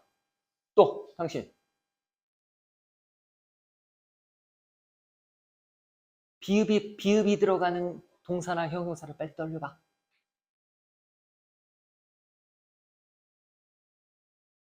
죽다, 춥다, 맞아. 주워. 이렇게 되죠. 춥다. 오, 잘했어요. 오, 아메리칸. 역시. 자, 이 정도로 합시다. 다음, 세 번째. 이번엔 디귿 불규칙입니다. 자, 먼저 규칙부터 한번 정리해 보도록 합시다. 이번엔 받침 디귿입니다. 묻답니다. 자, 그런데 이건 또 의미가 어떤 뜻이냐? 땅에 묻다입니다. 땅에 묻다. 자, 그러면 당연한 얘기지만 묻에다가 어를 넣으면 어떻게 돼? 너 말 안 들으면 묻어버린다. 이렇게 되죠? 묻어버려. 이렇게 됩니다. 규칙입니다. 자, 그럼 이제 불규칙은 어떤 경우냐? 자, 이번에도 묻다입니다. 자꾸 왜 그래? 동음이의 없나? 내가 일부러 이런 걸 좀 여러분들 헷갈리게 하려고. 그러니까 헷갈리게 하는 게 아니라 오히려 확실히 불규칙이라는 걸 보여주려고 말씀을 드리는 거예요. 이건 질문하다 이 뜻입니다. 이해가죠? 선생님. 자, 그러면 어떻게 돼? 묻다가 어를 넣으면 갑자기 뭐로 변하죠? 물어로 변하죠? 물어. 디귿이 뭐로 변합니까? 리을로 변합니다. 이거 확실하게 어간이 변하죠. 이해가죠? 자, 이와 유사한 것도 뭐가 있을까요? 디귿이 리을로 변하는 거. 듣다. 빙고. 듣다. 잘했어요. 들어. 이렇게 되죠? 들어. 다시. 너 몇 개 있어?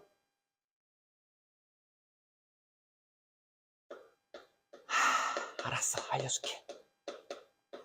시간 없으니까. 깨닫다. 깨달아. 이렇게 되죠? 깨달아. 됐어. 다음 네 번째. 네 번째. 이번에는 르 불규칙입니다. 르. 자, 얘도 먼저 규칙부터 보죠.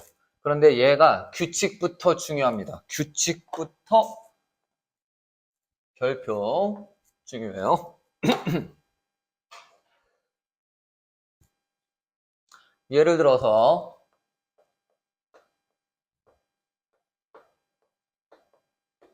우러르다 라는 단어가 있다고 쳐보죠. 그럼 여기다가 잘 봐봐. 어간이 어디까지야? 우러러 르까지죠. 우러르. 여기에 어를 집어넣어요. 자, 그러면 이제 어떻게 되죠? 우러러가 됩니다. 우러러. 이해가지? 우러러보다. 이해했어? 우러러보다. 뭐가 탈락됐어? 의가 탈락됩니다. 여기서 중요한 키포인트. 의 탈락 현상은 우리가 이미 앞서서 배웠던 음은 변동에 해당이 됩니다. 이 얘기는 무슨 얘기야? 우리가 알고 있는 일반적인 문법 규칙으로 설명이 가능한 거야, 불가능한 거야? 가능해. 한 번 더 얘기해. 일반적인 문법 규칙으로 설명할 수 있단 말이야. 그러면 규칙이야.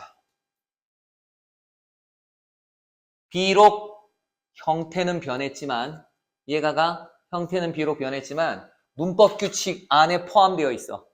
이해갔어? 문법 규칙 안에 포함되어 있기 때문에 이건 규칙이라고 말할 수 있다. 실제로 다시 한번 얘기해. 저번에도 한번 얘기했지만 여기 봐봐. 어간이 의로 끝나는 단어들은 대체로 의가 탈락됩니다.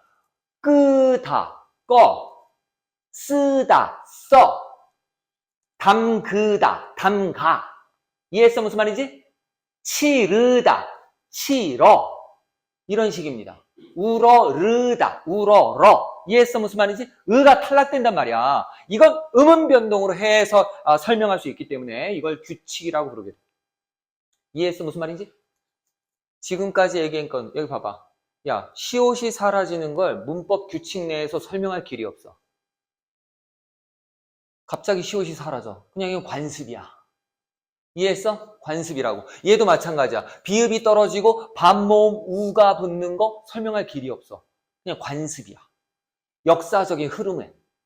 이해했지? 이렇게 되는 겁니다. 자, 그러면 이제 불규칙은 그럼 어떤 거냐? 불규칙. 이걸 이제 잘 보십시오. 불규칙은요. 어떤 경우냐? 예를 들어서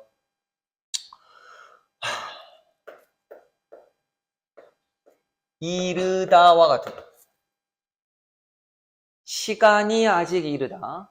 이해했죠? 시간이 아직 이르다. 이런 뜻이야. 그러면 이르에다가 어를 집어넣어 보죠. 그럼 어떻게 됩니까? 잘 봐봐. 한 번 더 변해야 돼. 리을이 덧납니다. 이렇게. 리을이 덧나요. 그리고 아까 뒤에 있던 어가 이렇게 있는 거예요. 그래서 최종적으로는 어떻게 됩니까? 일러가 되죠. 시간이 일러. 이렇게 되는 겁니다. 이해 갔어요? 리을. 덧난다고요. 리을이 덧나. 어간에서. 앞서 선생님 살짝 예를 보여줬던 거 뭐가 있었어? 다르다야, 다르다. 다르다. 달라. 이렇게 되죠? 다르다. 또, 언니, 또. 서둘러. 그렇죠. 오. 또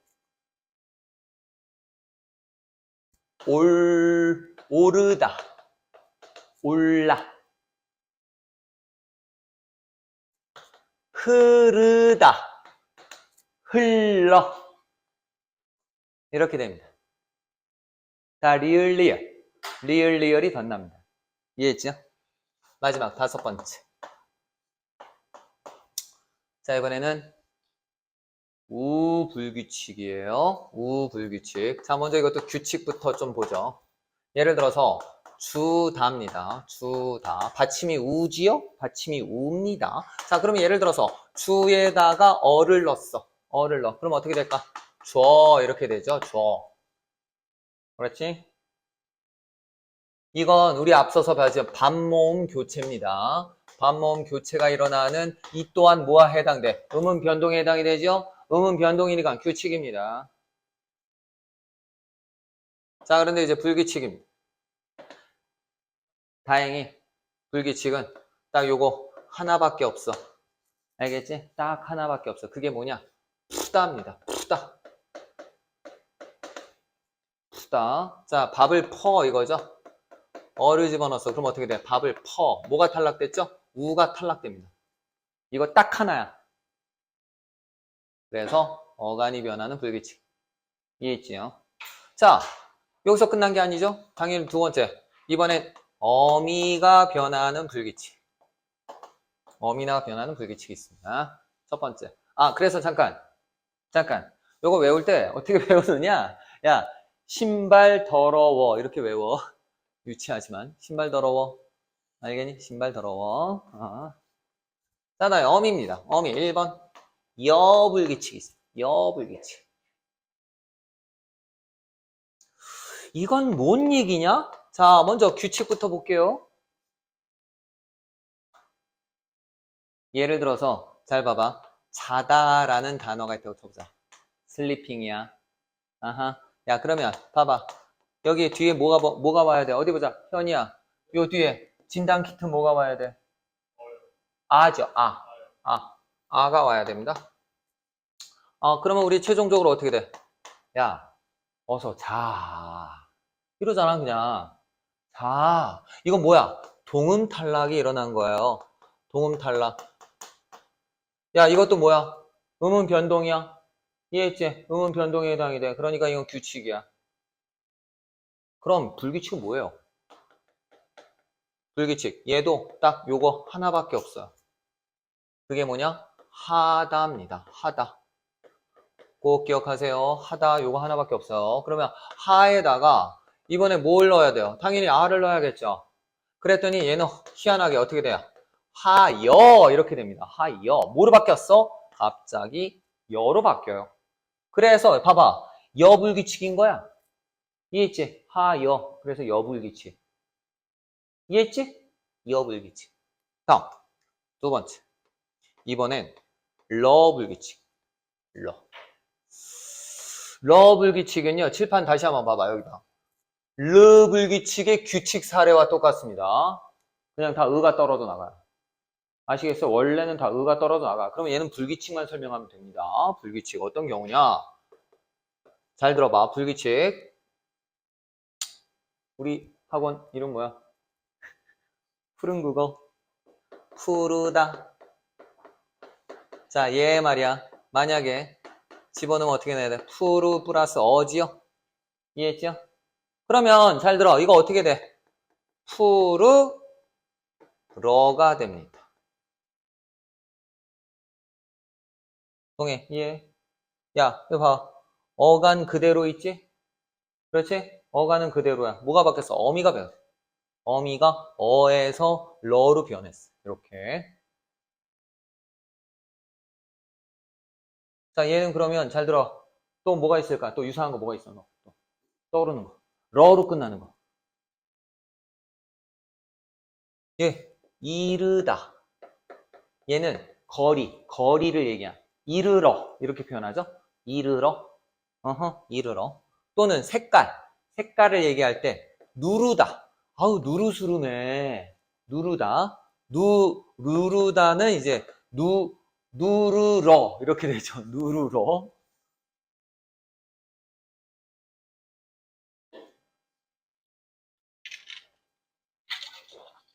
자, 마지막으로 세 번째. 이번엔 너라 불규칙입니다. 너라 불규칙. 어미는 요 딱 세 가지인데요. 그래서 이거 외울 때 어떻게 외우냐? 여러 나라. 이렇게 외우면 돼. 여러 나라. 비웃지 마시고요. 네. 여러 나라. 자, 그러면 예를 들어서, 이거 봐봐. 규칙은 좀 작게 쓸게. 공간이 좀 모자라니까. 예를 들어서, 오다와 같은 경우 보자. 오다. 그러면 오에다가 명령형을 집어넣으면 아라가 됩니다. 아라. 그리고 이거 합치면 어떻게 돼요? 와라. 이렇게 되지? 어서 와라. 이건 그냥 아까 얘기했던 반모음 첨가가 되는 겁니다. 아, 반모음 교체. 요거랑 똑같은 거야. 와라. 그럼 이제 불규칙은 뭐냐? 똑같은 오다인데 말이야. 희한하게 아라를 넣었더니 가끔 어떻게 발음해요? 오너라. 이렇게 발음하죠? 오너라. 너라로 바뀝니다. 이건 불규칙이에요. 오너라. 어디에서만 써?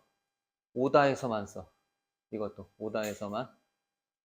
아마 옛날부터 이리 오너라 아시죠?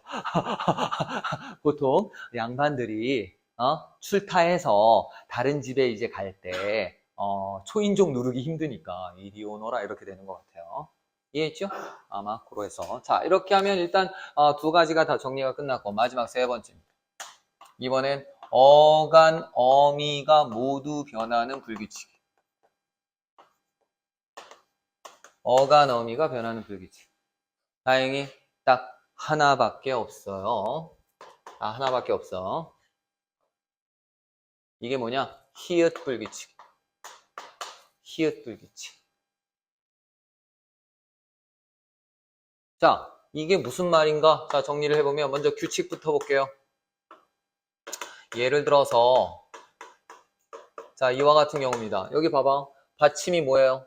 받침이 히읗이야. 아하. 그래서 히읗인데 자, 그러면 예를 들어서 봐봐.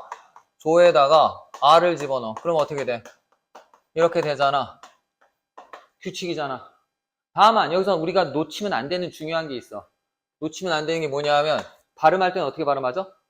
조아입니다. 히읗 탈락입니다. 아셨죠? 이거 히읗 탈락이 일어납니다. 좋아하면서 히읗이 탈락됩니다. 하지만 규칙이다. 이해했지? 자, 그럼 불규칙은 뭐냐? 불규칙은 예를 들어서 하얗답니다. 자, 얘도 받침이 뭐야? 히읗이네요.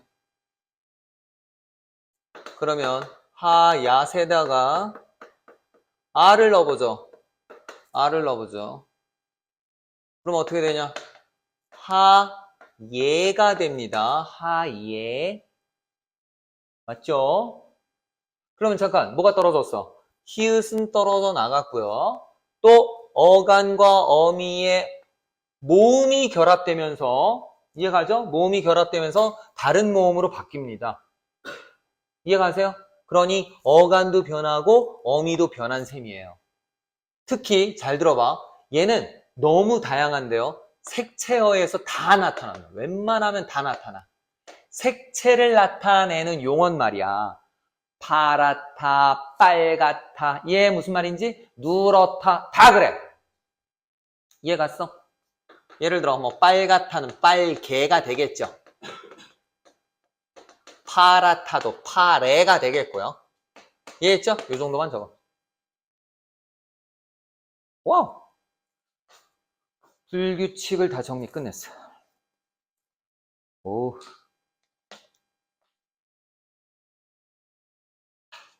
장난 아니다.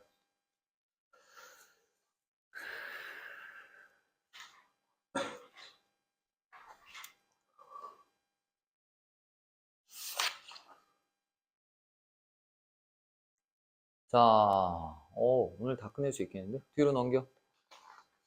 뒤로 넘겨. 본용은 보조용언이 또 한 번 나왔어요. 그냥 선생님이 아까 얘기했던 것만 기억하세요. 옆에 날개를 봐. 날개에서 중간쯤에 두 개의 용언이 각각 본용언으로 기능하는 경우 별표 쳐. 한 번 더 날개를 봐.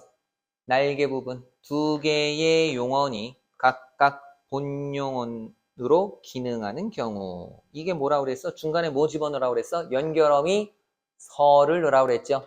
기억나죠? 서를 넣었을 때, 야, 예를 들어, 그 남은 음식을 먹어버렸다 했는데, 남은 음식을 먹었다 또는 남은 음식을 버렸다. 둘 다 된다면, 그러면 본용어이다. 둘 다 본용어이다. 그런 얘기입니다. 됐지요?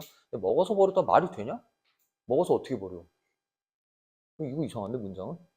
내가 쓴 문장이 더 낫지 않냐? 찢어버렸다가 더 낫지 않냐? 좀 공감 좀 해줘, 언니. 사랑받고 싶어. 어? 좀 인정 좀 해줘, 쌍놈들아. 비웃어? 자! 이번엔 수식어입니다. 수식어. 첫 번째, 관형사.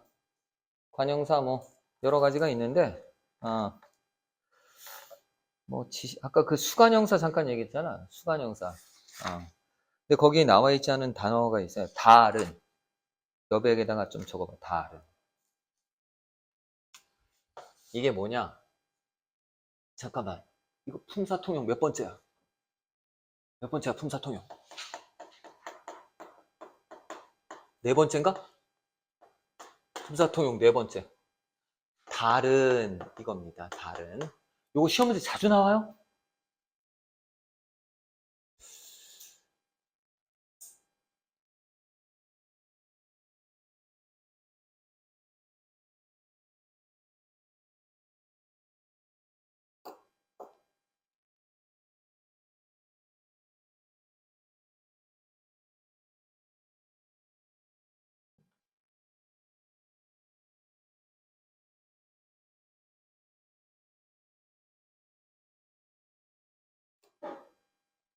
얘가, 잘 봐. 지금 얘기하는 관형사로 쓰이는 경우와 형용사에서 쓰이는 경우인데 형용사의 관형형으로 쓰이는 경우가 있어. 관형사형. 이렇게. 되게 헷갈려요. 이 말은 무슨 얘기냐? 잘 들어봐. 관형사로 쓰인다는 얘기는 가변어야, 불변어야? 불변어야. 불변어 형태가 고정되어 있다고. 다른 이라는 단어가 이게 형태가 고정되어 있어서 변하지 않는단 말이야. 그럼 얘는 다르다는 거지 원래. 형용사는 다르다야. 이해했어? 그러면 얘를 어떻게 구분하느냐? 의미로 구분해요. 얘는 의미로. 이 관형사로 쓰일 때는 어떤 얘기냐면 말이야. 다른 말로는 딴으로도 쓰기도 합니다. 딴. 즉 그것 외의 이런 뜻으로 쓰여요.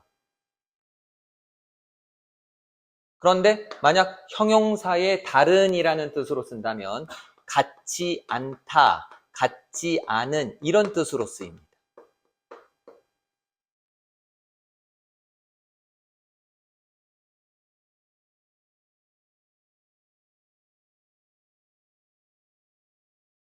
그럼 문장을 보면 이런 얘기입니다. 잘 들어봐. 저 건물은, 예를 들어서 봐. 저 건물은 다른 건물과 뭔가 좀 달라 했다고 쳐보자. 그럼 잘 들어봐. 이때 다른은 어떤 의미로 쓰인 걸까? 1번일까? 2번일까? 이걸로 쓰인 거야. 이해했어? 무슨 얘기지? 그래서 이건 형용사로 쓰인 거야. 이해했어? 그런데 예를 들어서 야 이제 정신 차려. 다른 생각은 하지 마라 했다고 쳐보자. 이해하지? 하지 말아라 했다고 쳐보자. 그럼 이때 다른 생각은 어떤 거야?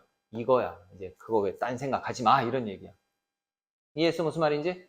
요럴 때는 관형사로 쓰인 거고 요럴 때는 요렇게 형용사로 쓰인 겁니다. 이해했죠? 이것도 적어주세요. 관형사에서 우리를 헷갈리게 하는 그런 부분입니다.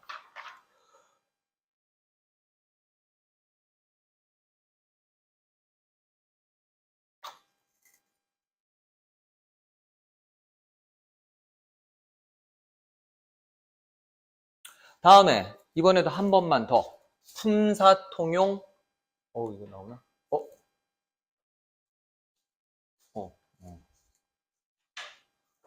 품사통용 이번엔 5번째입니다. 품사통용 5번째. 이번에는요, 관형사로 쓰이는 경우와 명사로 쓰이는 경우가 되겠어요. 명사로.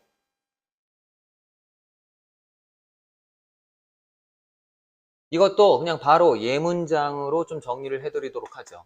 이게 여기 뭐뭐 하는 적자가 들어가는 경우입니다. 적자 우리 은근히 많이 씁니다. 적이 뭐예요? 적이. 이거 봐. 예를 들어서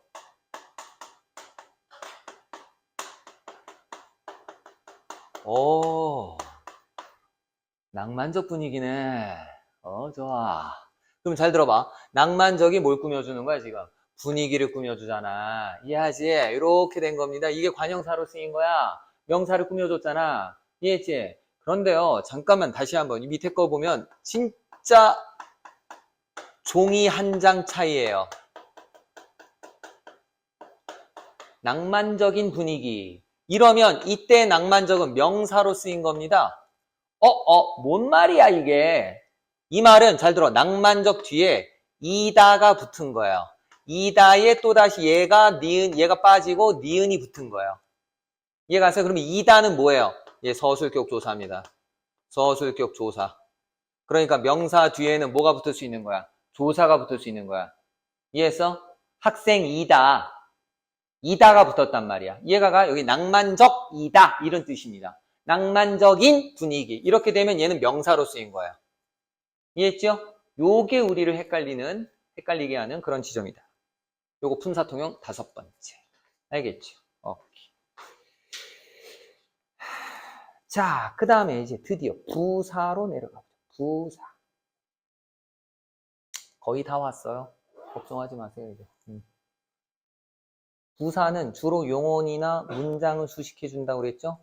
그래서 밑에 표를 봐. 성분부사가 있고 문장부사가 있어요. 성분부사는 그 뒤에 나오는 문장 성분을 꾸며주는 거고요. 문장부사는 문장 전체를 꾸며주는 겁니다. 그래서 문장부사 밑에 적어.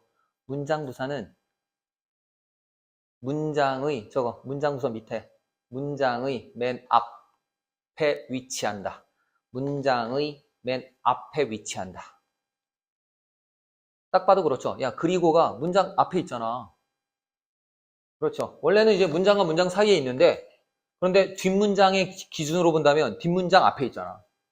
그리고 제발, 설마, 결코 이런 거 다 문장 앞에 있죠.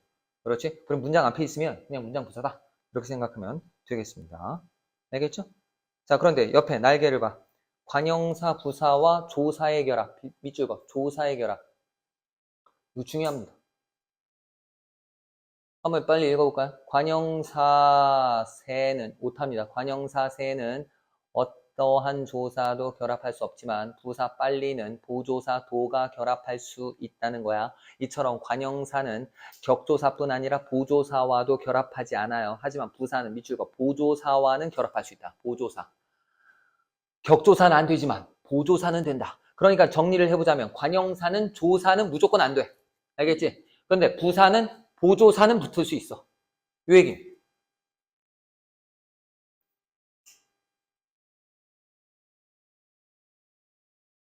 됐지요?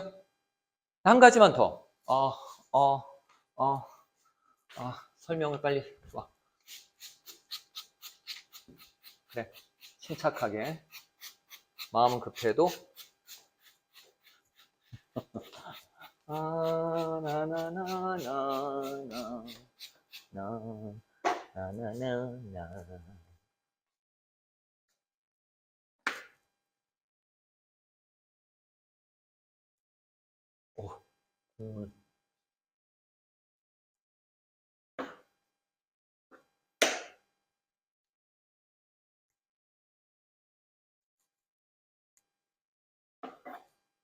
자, 일단 이 정도만.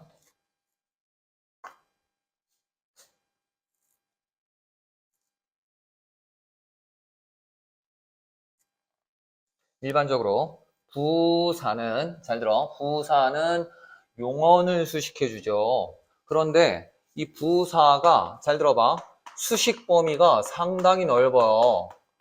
수식 범위가 상당히 넓어. 일단 다시 한번 부사는 첫 번째 용언을 수식해 줄 수 있다. 이건 가장 상식적이야. 그리고 두 번째, 또 다른 부사를 수식해 줄 수도 있어요. 세 번째, 이번에는 때에 따라서 관형사. 요게 아주 중요합니다. 관형사. 그 다음에 더 나가서 체험. 요 네 번째, 세 번째, 얘네가 시험 문제입니다. 얘네가 시험.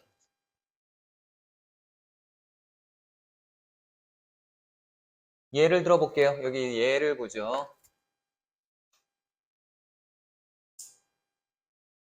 예를 들어 바로 먹었다 했다고 쳐보자. 그럼 얘가 바로 그거야. 먹었다를 꾸며주지. 이해했어? 다음 또 다른 부사. 바로 지금 먹었다 했다고 쳐보자. 그럼 바로가 뭘 꾸며줘? 지금을 꾸며줘. 그렇지. 지금도 부사야. 이해했어? 지금은 또 뭘 꾸며줘? 지금 먹었다. 이렇게 되죠? 이해했지? 이렇게 됩니다. 그래서 부사를 꾸며줍니다. 이해했죠? 그 다음에 그 다음에 관형사는 예를 들어 바로 새 모자를 했어요. 했는데 바로가 뭐예요? 새를 또 꾸며줍니다. 새가 관형사입니다. 그 다음에 마지막 체험. 바로 너야. 내가 사랑하는 사람은 바로 너야. 했을 때 바로가 또 뭘 꾸며? 너를 꾸며줍니다. 이해가 가세요? 무슨 말인지? 그래서 굉장히 수식 범위가 넓습니다. 관형사는 체언만 꾸며줍니다. 되도록. 물론 같은 관형사를 꾸며주기도 하는데 딱 관형사, 체언 이 딱 두 가지인데요. 용어는 또 다른 부사, 관형사, 체언까지 아주 특이하게도 이 두 가지 케이스 좀 기억해 주십시오. 알겠죠? 관형사를 꾸며주기도 하고 때에 따라서는 체언을 꾸며주기도 합니다. 요겁니다. 자, 됐고 그 다음 관계언. 페이지 넘겨서 조사입니다. 조사. 오, 다 왔어. 자, 조사는 몇 가지? 세 가지. 주격조사, 격조사, 보조사, 접속조사. 자, 이렇게 됩니다. 자, 그런데 격조사인 경우에는 총 7가지입니다. 주격조사, 서술격, 목적격, 복격, 관용격, 부사격, 혹격 이렇게 있죠. 자, 주격에서 에서의 형광펜치래. 에서. 시험에 나와. 이유가 뭘까? 자, 에서가 옆에 뭐가 써있어? 단체일 때야. 알겠니? 단체일 때. 얘 문장 봐봐. 우리 학교에서 소풍을 간다 했어. 그러면 잘 들어봐. 가는 주체가 어디야? 학교야. 이해했어? 주체를 얘기할 때가 주어잖아? 그렇지? 그러니까 주어일 때 에서가 들어간 거야. 그런데 잠깐 밑으로 내려가 부사격 조사를 봐. 거기 또 뭐가 있니? 또 에서가 있어. 형광펜 칠해. 이래서 내가 칠하라고 한 거야. 다시 한번 얘기해. 이 에서라는 조사는 주격 조사로도 쓰이고 또 언제도 쓰여? 부사격 조사로도 쓰인다는 거야. 그럼 어떻게 구별해? 부사격 조사는 저거 장소를 나타낼 때야. 부사격 조사는 언제야? 장소일 때야. 장소. 한 번 더 얘기해. 주격일 때는 단체일 때고 부사격일 때는 장소란다. 그럼 예를 들어 이거 봐봐. 야, 나 학교에서 공부했어요. 그럼 학교에서가 뭐가 되는 거야? 부사어가 되는 거야. 공부했던 곳이야. 공부했던 곳. 이해했지? 어렵지 않죠? 요거 간단하게 구분하는 건데 그런데 실제로 맞닥뜨리면 자꾸 헷갈려요. 유심히 좀 눈여겨보시기 바랍니다. 서술격 조사는 활용된다고 그랬죠? 아까 얘기했죠? 서술격 조사 2단은 활용이 된다. 됐고요. 그다음에 보조사.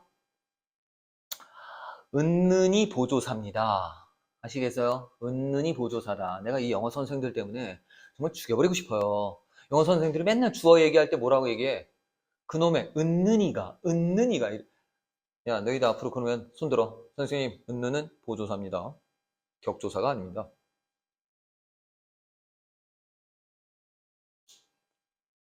그러다 한 대 맞지.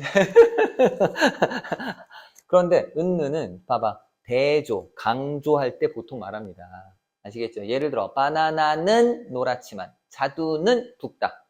또 놀러 가더라도 그렇게 멀리까지는 가지 마라. 까지는 밑줄 그어봐. 까지도 보조사고 는도 보조사야. 그러니까 조사는 결합될 수 있다는 뜻이야. 알겠니? 조사는 중복 결합이 가능하다. 그 정도야? 그러니까 예를 들어서 칠판 봐봐. 우리 흔하게 이거 우리 사랑 고백할 때 말이야. 나는 너를 사랑해 했을 때 이때 너는 강조의 의미인 거야. 이해했어? 원래 여기 들어가야 될 격조사는 뭐야? 내가 너를 사랑해. 어색하잖아. 오히려 강조가 더 낫지? 강조가. 나는!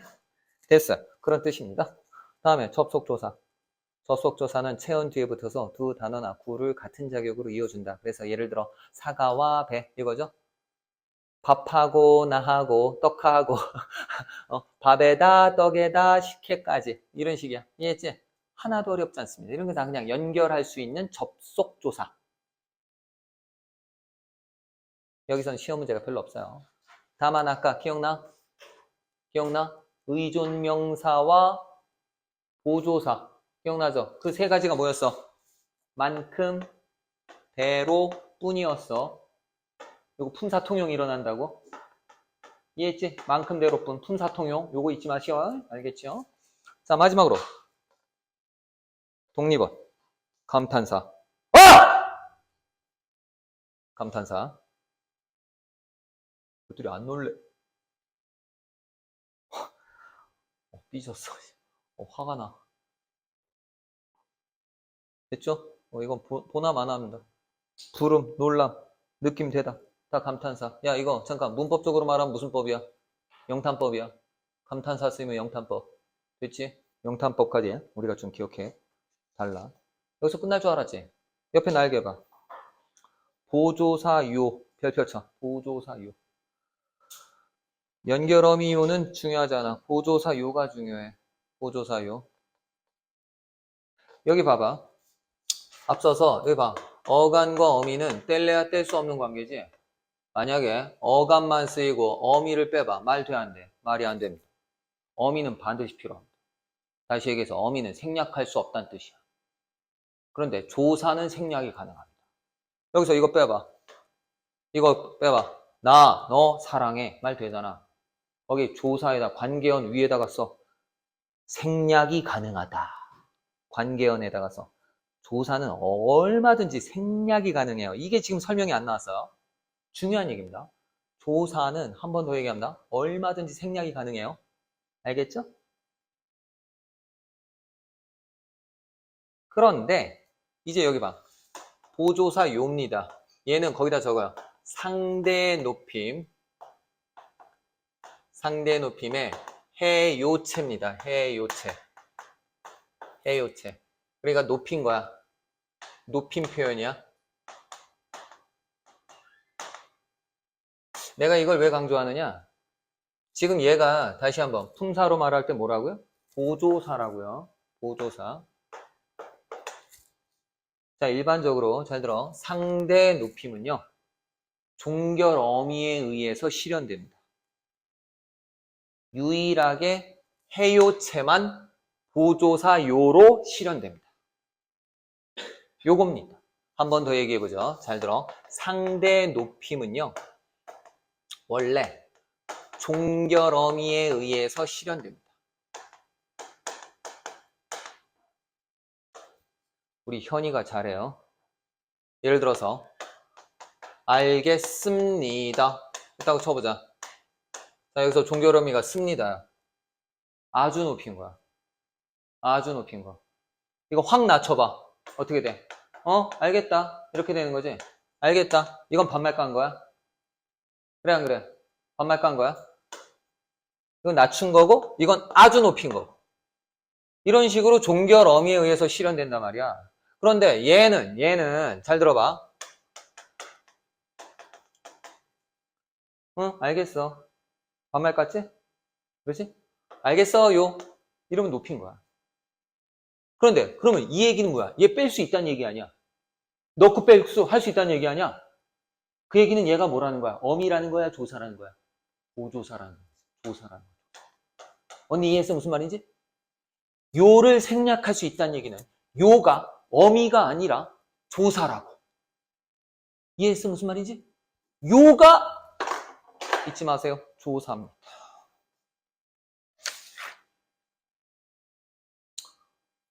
뒤로 넘겨서 확인 문제. 지금 해보세요. 확인 문제. 큐. 시간을 알차게 보냅시다. 지금 왜 저러지? 확인 문제. 확인 학습이죠.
이거구나.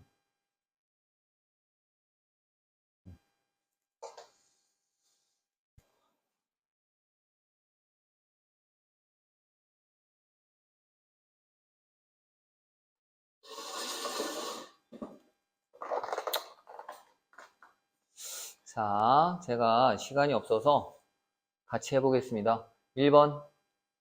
뭐 이건 쉬웠죠? 자, 빨리 올라가 보자. 품사는 단어를 형태, 기능, 의미를 기준으로 분류하고요. 형태에 따라 불변어, 가변어, 기능에 따라 체언용언, 수식언, 관계언, 독립언, 그리고 의미에 따라 명사, 대명사, 수사, 그 다음에 동사, 형용사, 관형사, 부사, 조사, 감탄사 됐죠? 그 다음에 두 번째 2번입니다. 띄어쓰기가 바로 되는지 한번 확인해 보자 그랬는데, 자, 연습 삼아 해볼 수 있는 데를 모르겠다 했는데, 있는 데, 장소를 뜻합니다. 의존 명사로 쓰인 거예요. 알겠죠? 원래 는데가 어미로 쓰인다면 상황 배경을 뜻할 때 씁니다. 예를 들어서 야, 내가 샤워를 하고 있는데 택배가 왔어요. 이건 어떤 상황을 뜻합니다. 이해가세요? 무슨 말인지? 상황일 때는 어미고요. 어미니까 붙여 써야겠죠. 근데 여기서는 연습 삼아 해볼 수 있는 데, 장소를 뜻하기 때문에 여기서는 당연히 의존 명사로 쓰인 거예요. 그 다음에 두 번째로 이 그릇은 귀한 거라 손님을 대접하는 데 쓴다. 여기도 이 대는 행위, 어떤 행위를 할 때 대접하는 행위, 이해가 가요? 이것도 의존 명사입니다. 그래서 띄어 써야 됩니다. 그 다음에 내가 구석에서 텔레비전을 보고 있는데 이게 이제 상황입니다. 붙여 써야 되겠죠. 졸업장을 따는데 목적이 있는 듯 그는 전공 공부에는 관심이 없다. 이 따는 데는 어떤 일을 뜻합니다. 일. 따는 일이지요. 이해가요? 그래서 이것도 의존 명사니까 띄어 써야 합니다. 됐죠? 누가 왔는지 아무나 나가봐라 해서 자, 누구는 여기 누가 기억은 온 사람을 뜻합니다. 이해했죠? 온 사람 미지칭입니다. 이해했죠? 그런데 아무나 나가봐라 이건 뭘까요? 부정칭이겠죠? 제가 나가볼게요. 1인칭이고요. 누구세요? 당연히 누구 여기 뭐야? 앞에 지금 온 사람을 얘기하죠? 미지칭입니다. 택배 왔어요. 할머니께서 당신이 했어요. 이거 뭐야? 재귀칭입니다. 당신이 손수 말리신 곶감을 보내셨다. 이거죠.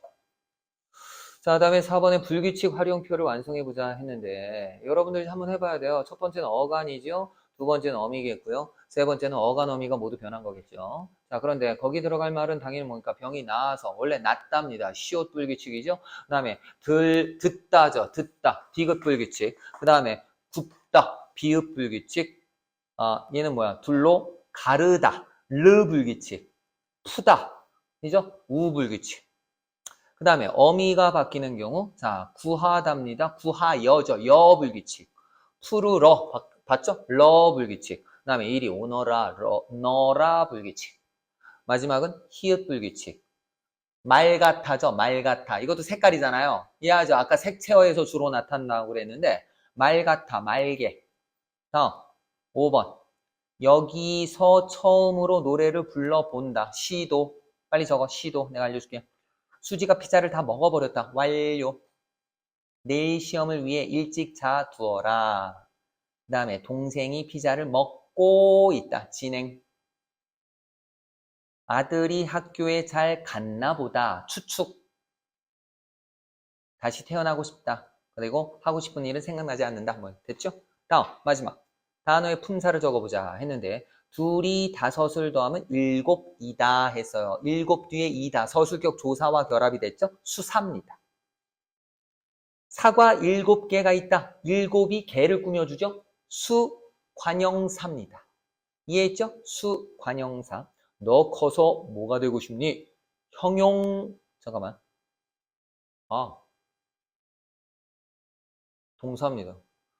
동사. 미안합니다. 동사. 가구가 커서 거실이 좁다. 형용사입니다. 식구 모두가 여행을 떠났다. 명사고요. 소금을 모두 쏟았다. 부사입니다. 잠깐. 제가 마음이 급해서 중간 하나 건너뛴 게 있네요. 품사통형. 몇 번째죠, 이제?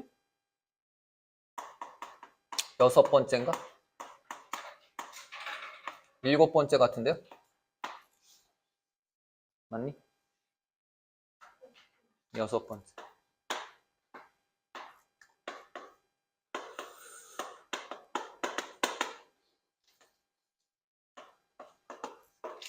크다와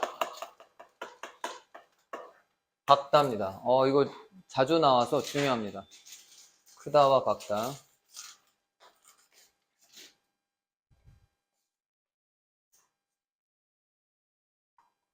자, 이거 동사인 경우와 형용사인 경우 문장을 두 가지로 써줄게요.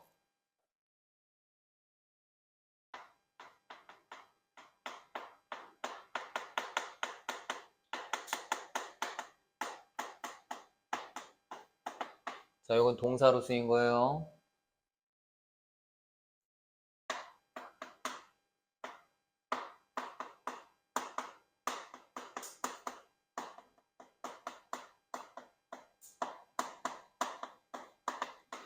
자, 이것도 동사로 쓰인 거예요.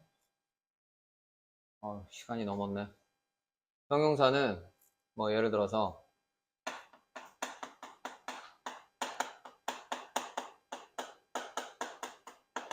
자, 이거죠.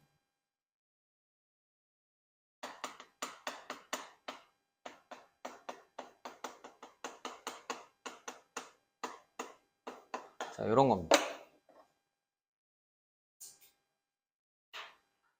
무슨 말인지 이해가 가시죠?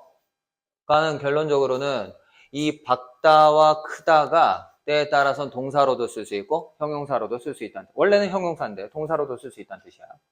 이해했지 무슨 말인지? 요까지.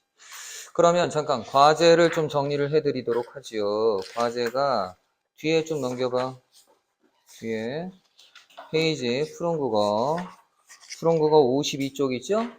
52쪽부터 그거 단어 끝까지 다 푸시면 됩니다. 알겠죠? 총 30문제. 여러분들도 보시다시피 잘 들어봐. 짧은 방학 기간 동안 4차례에 걸쳐서 특강을 진행하기 때문에 제가 본 수업에서는 질문을 충분히 받잖아요. 수업 시간 질문을 받을 여유가 없어요. 그러니까 너희들이 별도로 질문해 주셔야 돼요. 알겠어요? 알겠죠? 오케이. 일단 여기서 마무리하자.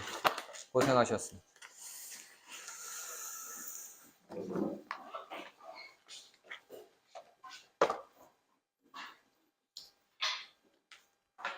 꺼줘.